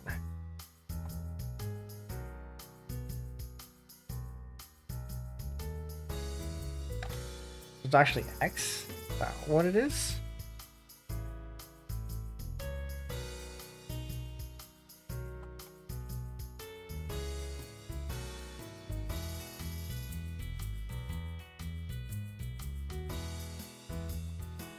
So I know the core of the combinator is this here. This is what achieves the recursion.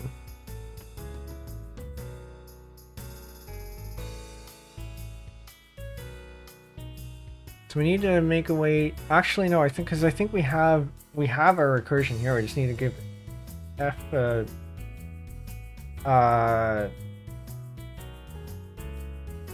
reference to itself.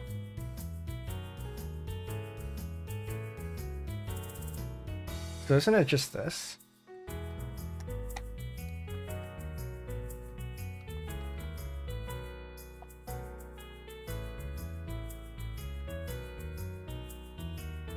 Is it actually just this?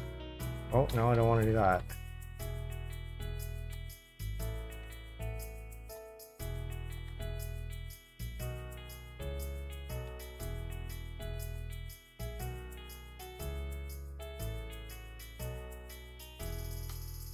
Because the core of it is that you just need a way to give it itself.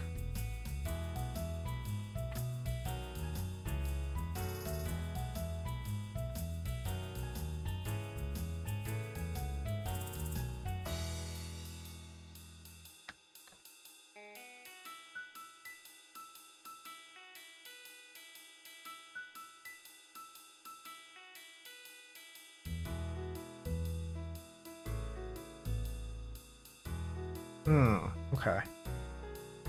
Well, let's run this and see what happens.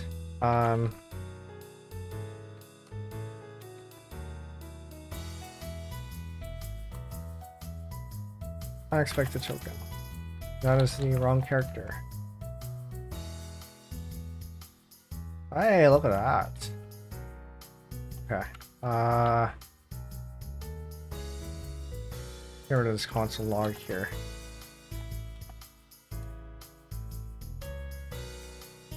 Wow, that was pretty roundabout. Okay, so is there something we can do to get rid of this portion? So that we can call it as part of this here.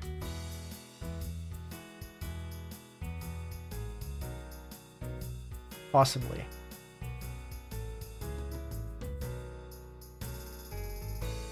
So I think you just pass it in as... so this is FNSDP.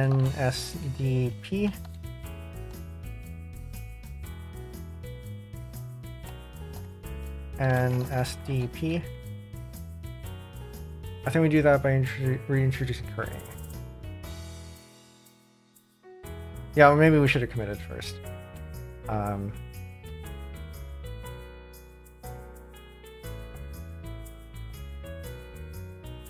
But I'm already here, so this counts.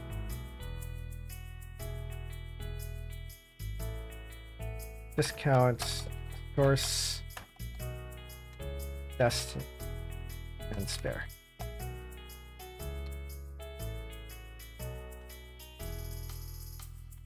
I'm missing something.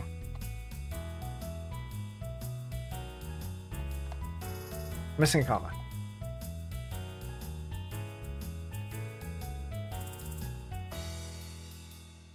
All right. Yeah, let's commit this.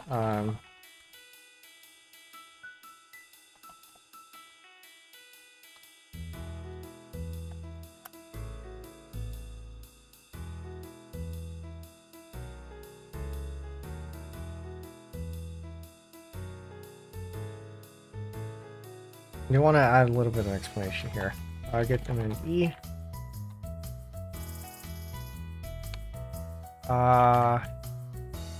So maybe I don't actually have an explanation. Never mind. So is there a way we can get rid of this? I'm not sure that we can, because this is part of the definition.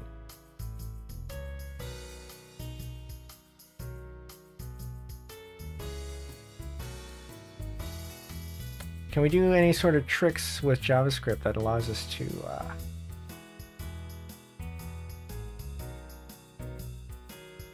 we can do a little bit.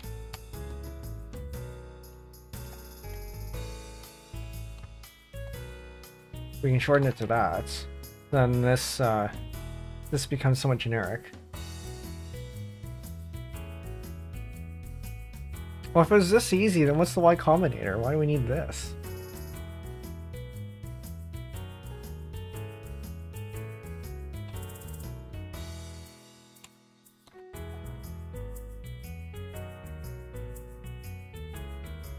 Well, it still works. And we can actually probably get rid of this case.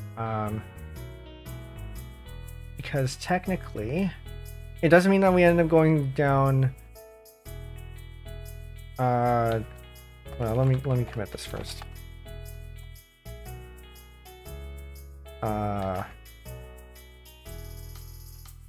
Args.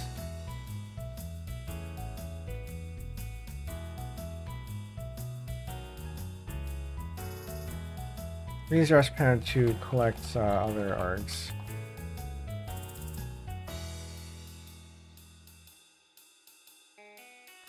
I think Y lets you pass just the function. Well, actually, okay. So now that we've actually looked at this,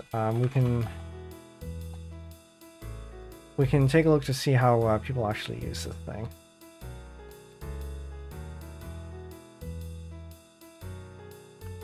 What is a Y Combinator? How does it work? It generalizes recursion, abstracting its implementation, thereby separating it from the actual work of the function in question. So this is factorial. A function that creates a factorial, but only if you pass in a function that does whatever the inner function is doing. So we take in recursion, and then we pass in an x. Now that you have a function that takes a function, it returns another function that sort of looks like a factorial, but instead of calling itself, it returns the argument passed to the other function.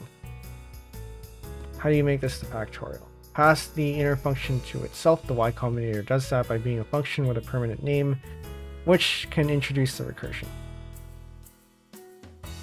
So the one argument Y Combinator.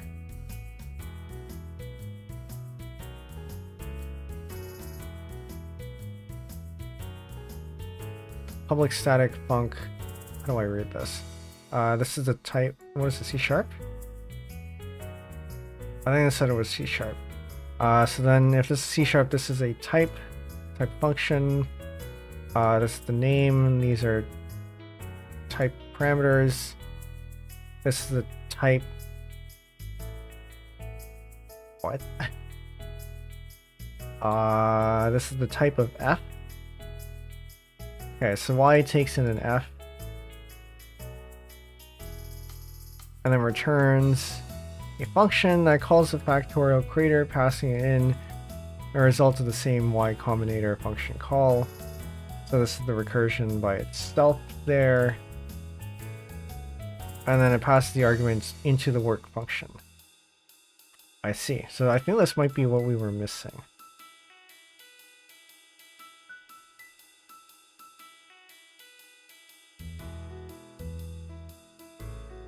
Is that? Rather than factorial calling itself, what happens is that the factorial calls the factorial generator. And depending on the current value of t, the function returned from the generator will either call the generator again, or just return 1. The inner f is passed as an argument to be called in the next iteration only if necessary.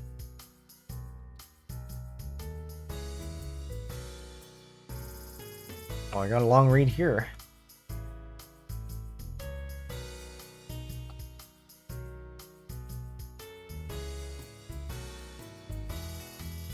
Find factorial. Limiting explicit recursion. What if you were asked to define the factorial function in Scheme and were told you can't use a recursive function calls in the definition? However, you are allowed to use first-class functions and higher-order functions the way you see fit. So this actually, if we were to query this as we were thinking of before, and I think we do this. When we pass in H, then we pass in the rest of these.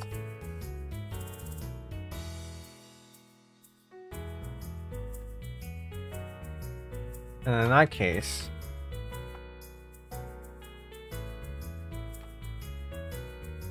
then it just ends up becoming that. So not too different from what we had before. No, this can't be right either. Because we need the combinator.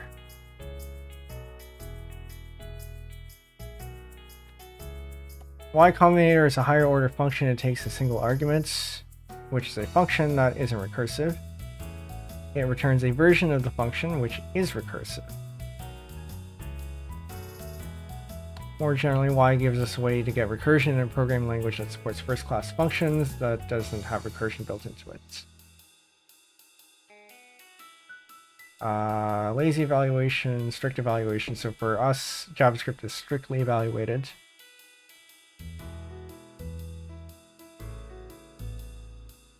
Even though for the Y combinators, the Y combinator are in fact an infinite number of Y combinators.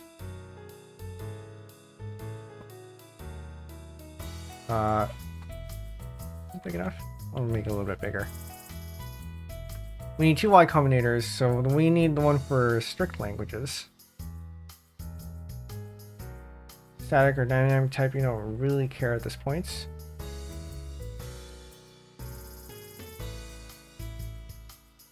Sure. An application of X. So if we were writing a recursive factorial, this is what it looks like. You don't consider the defined parts, so what you're really asking is if lambda n is a combinator. Since this is lambda expression, the name factorial represents a free variable. This is not a combinator.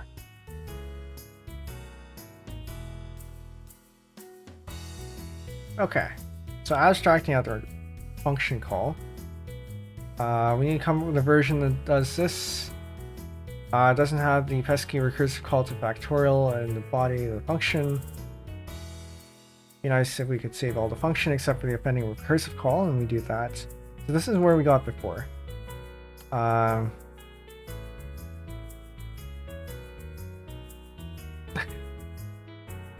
and true principle of functional programming is that if you don't know exactly what you want to put somewhere in a piece of code, just abstract it out.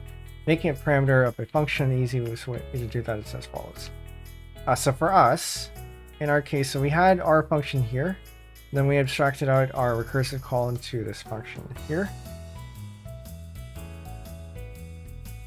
All right. So almost factorial, this bit, is not the factorial function. Or no, this whole thing. A higher order function that takes in a single parameter f, which had better be a function and returns another function, the lambda part. It's important to realize that this trick is not specific in any way to the factorial function. We can do it with any recursive function. So in Scheme, we have that, and then we abstract out the app. So we're on the right track. We abstract out the h.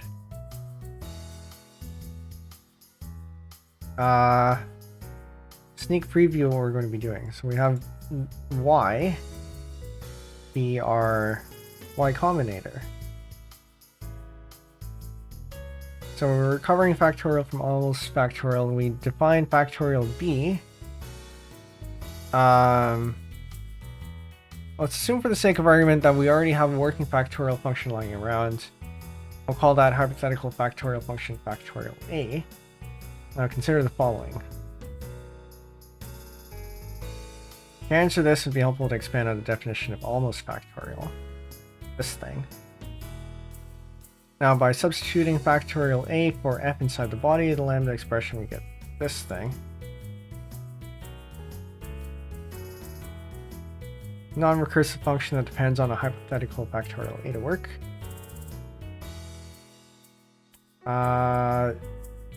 Whether we can just do this. Perpetual motion machine. We can't do this because then you'd be binding, or you'd be referring to the binding there. Which we might actually be able to do in JavaScript, but I might be cheating.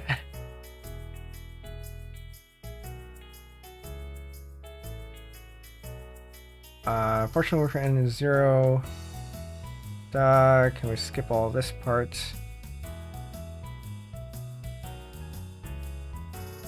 Alright, that's all recursion. Fixed points of functions. So this, the fixed point here is where you can have a single value and then it basically just returns itself. No matter how many times you apply it. And we have the y combinator as a fixed point for a recursive function.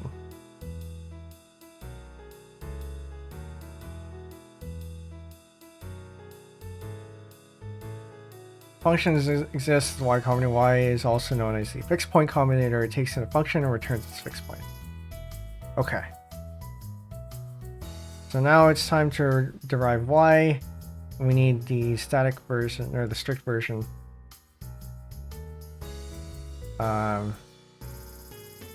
However, there's a clever hack that we can use to save the day and define a divided version of y that works in strict languages. Trick is to realize that yf is going to become a function of one argument, therefore this equality will hold. Use what is this, a reverse eta reduction? I think that's what it's called. So yf is equal to lambda x. Whatever one argument function yf is, lambda x also has to be the same function. Okay. So we define y to be reason given y should be able to define y as follows. So y is lambda f, y to fx. That'll also work in a strict language. The reason for that is we do this. Okay. Some of this is starting to go over my head.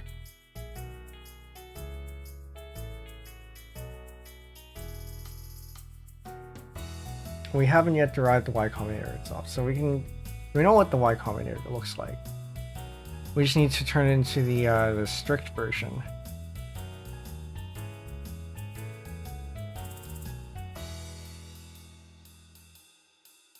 The strict applicative order y combinator. Just skip to the answer.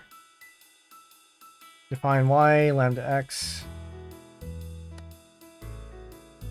So we take a function. Okay, so in JavaScript this looks like.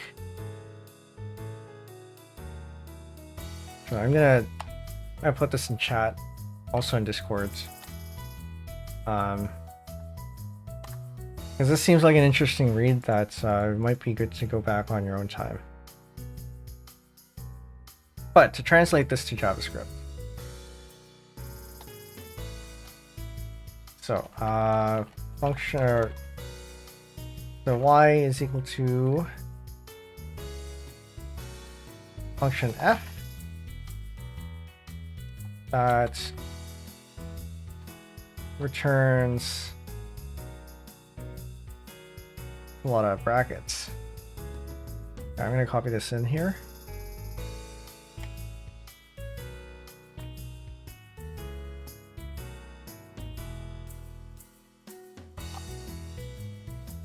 And then we translate this piece by piece into JavaScript. We take that, wrap that in brackets.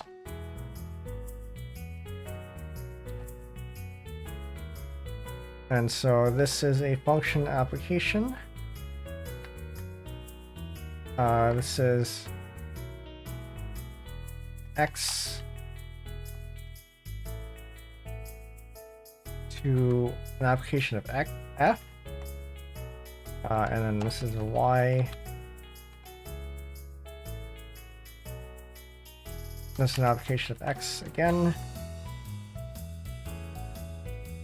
I think this holds. And give it a y. Is that right? Yeah. They call y on that. So you take the value of the return value of this, you apply it with y. I apply that and that, and then this gets called with. This is starting to look familiar. Tried throwing various definitions of y at GHCI, and Haskell was not happy with me.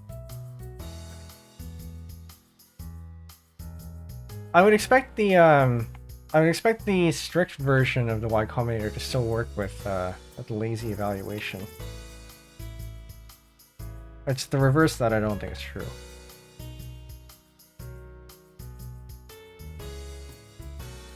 Okay, so we can actually get rid of one set of parentheses here.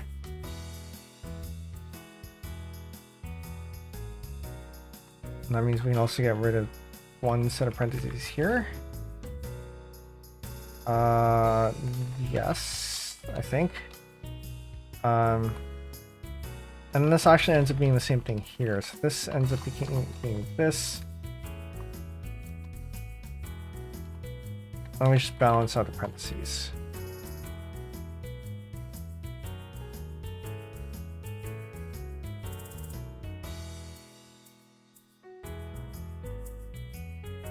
Okay.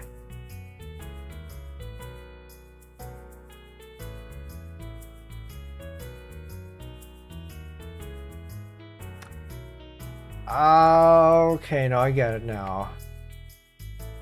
So this is actually args.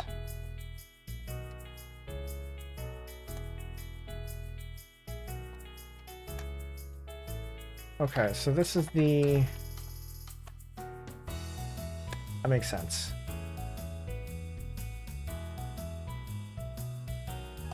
So we pass in the arguments to that, and then we pass the arguments over to the recursive call. Okay. I still don't completely understand this, but I think I have enough to get going. So this then requires... So we take this is the combinator, this is y. And then this takes a function that takes in itself, and then the proto function here. Okay. So I think this is what we needed.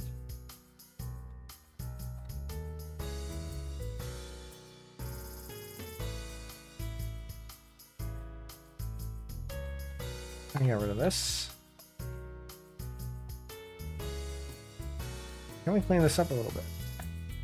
Should be able to. We no longer need these brackets because they're redundant. This is almost redundant, but not quite.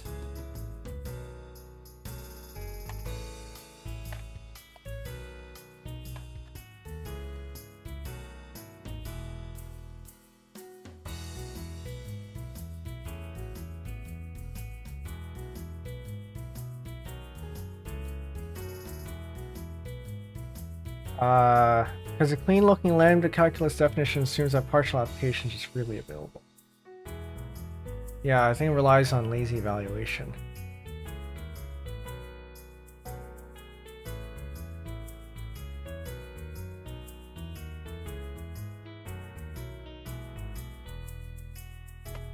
Okay. And so we need... This is basically what we have here, the x to x here. Is that right? One of these extractions is basically... Oh, no, this bit here. This args, forwarding to the args here. This is basically a thumb. Which is why we now have this args to the args, which is one more level lambda than usual. Yeah. Okay. So I think this works. So let's give it a try.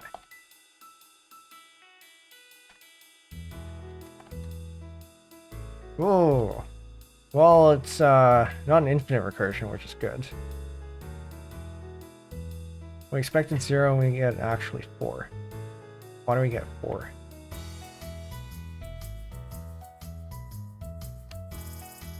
Because of that. Because this is now the proto... This is basically a recursive call for this. Which means that we can just call it normally. Still not quite correct. Did I save? I saved. Yes. We're still getting 4 for a bunch of things. Why is that? Console.log NSTP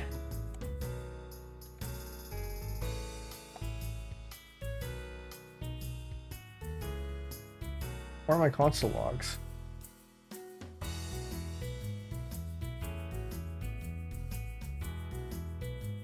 Wait, hold on. Where are my console logs?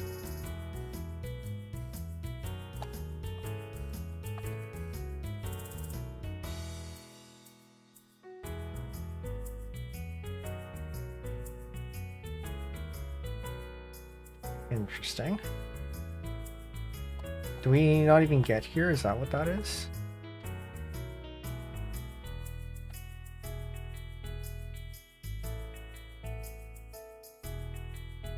Okay. Are we even executing this? My suspicion is no.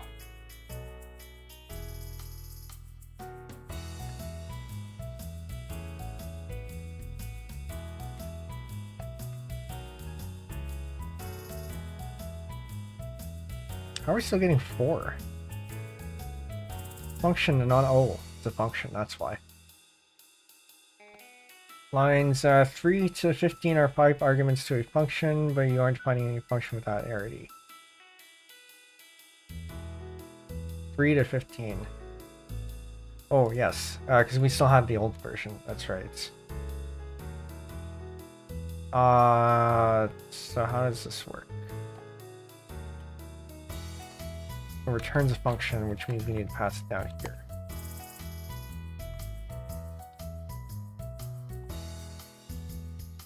Right, because the results of f, or the results of the y combinator is a fixed point function, which means this is all a function that is a recursive call of this thing, and then we actually have to call the function that we get out. Okay. I think I'm gonna have to trace that. Alright, look at that.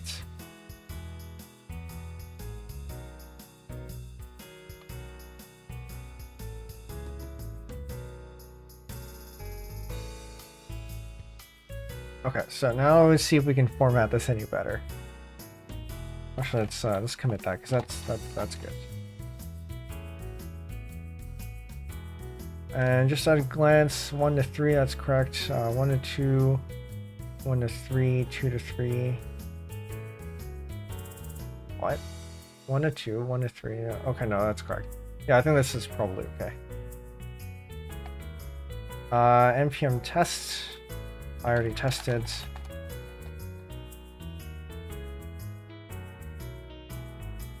Oh, whoops, I committed a console log.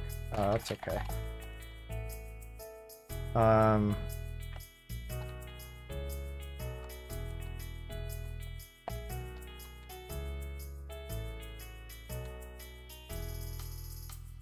So, how do we format this better?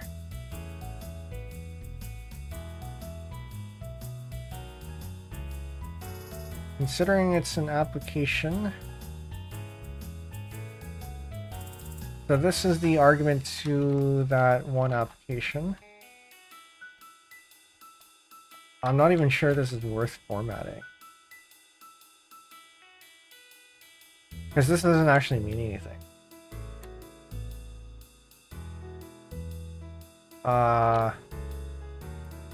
However,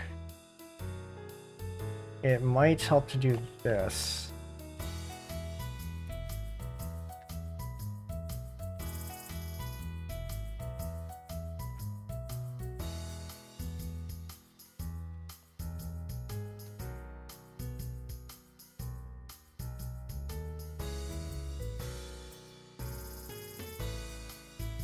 And then you just explain this entire thing.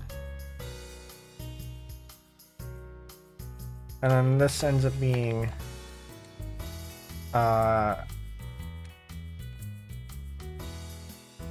Hanoi solver.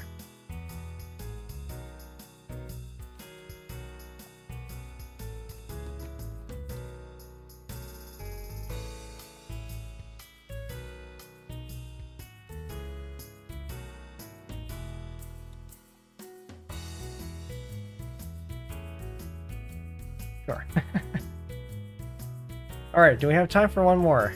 I wonder if we do. I mean, these are all the only, or rather, BizBuzz, and then something to do with Y Combinator was really the only things that I wanted to do. 539, you mentioned in Discord the 8 queens puzzle. I've seen this around, but I don't think I know it myself. But also, this sounds complicated.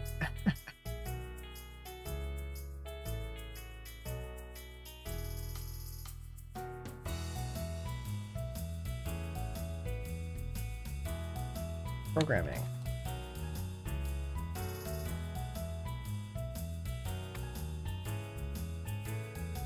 Pseudocode is backtracking algorithm. Oh. I hear backtracking, and this sounds like it'll be way too much.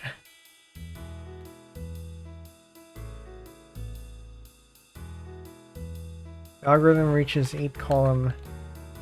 All queens are placed in the safe position. Okay, is safe function checks if it's safe. This high-level pseudocode might be adapted for depending. Yeah. Well, at least now we kind of know how the Y Combinator works. Okay, so maybe we'll just leave it at that then. But trying to figure out how this works then. So this portion gives us the recursion. This gives us a thunk so that it isn't evaluated immediately. So this portion here gets fed into H, which is our recursive call. We get the args here, and then X ends up being this X here, so it gets a copy of itself. I wonder if we can abstract that even further, actually. So I'll have to do it more than once. But then you'd think that if you could do that, then people would have done that already. Because I think you need a reference to F. Otherwise this doesn't work. Oh. No, I think you still can. Wikipedia's C++ version does that. Right, yeah, I guess it calls Y on itself. Or, well, it does this, F1, and calls F1 on itself. We don't have the luxury of assignments. We do have more functions that we can use. I don't want to call this F1. I'm going to call this G.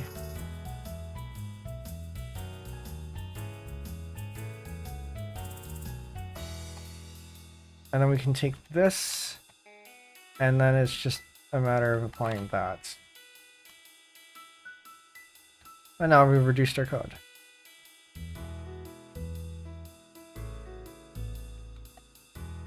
I wonder if this still works. It should. Very good.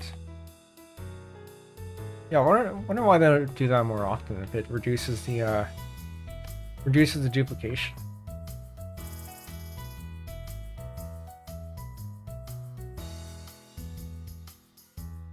Interesting. Okay. Well, let's commit that.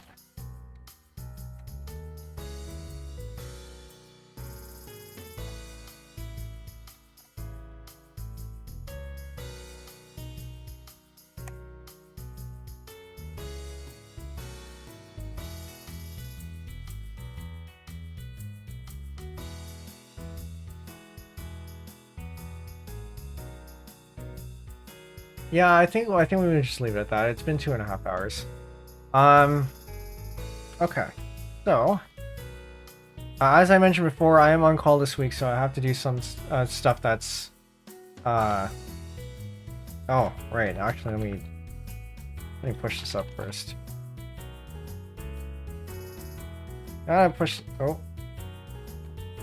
Pushing you. Use the other one that actually has the GitHub key. There we go. So that should now be available for review. I think I might have forgotten to put it in the description. I will add that in later, but It's Penbu VT / no statements on GitHub. So you can go check that out. I will add it to the description after the stream. But yeah, anyway. So tomorrow we will be playing Patrick's Parabox. Again, low commitments. If you like the recursion in this one, there is recursion in this game too, and it is a little bit more mind-bending than Baba's use. So look forward to it. Tetrio, which I was planning to do tomorrow, is going to be moved to next Thursday, and by next Thursday I'm off support, so I can dedicate whatever time I need to that. But yeah, glad I didn't get called today, and hopefully the same will happen tomorrow. But yeah, that's it. Thanks for coming. It's been quite a mind-bending experience. First time actually working with the Y Combinator, and that's... I don't think I need to touch that again. Since we have actual recursion in our program languages. But, you know, it's always good to go through it at least once. But yeah, look forward to more recursion tomorrow. Patrick's Parabox is a fun game. And yeah, we will leave it at that. First stream of the new year. Happy New Year. And we'll make it a good one. We got lots of streams. How many is it? So it's 52 weeks. Assuming that I stream for all those weeks. Which is probably not going to happen, actually. Anyway, whatever. We can estimate some other time. Endings. I think one of my my New Year's resolutions is going to be figure out how to get better at these endings. All right, whatever. Good night. Thanks for coming, chat. We'll see you next stream. Bye.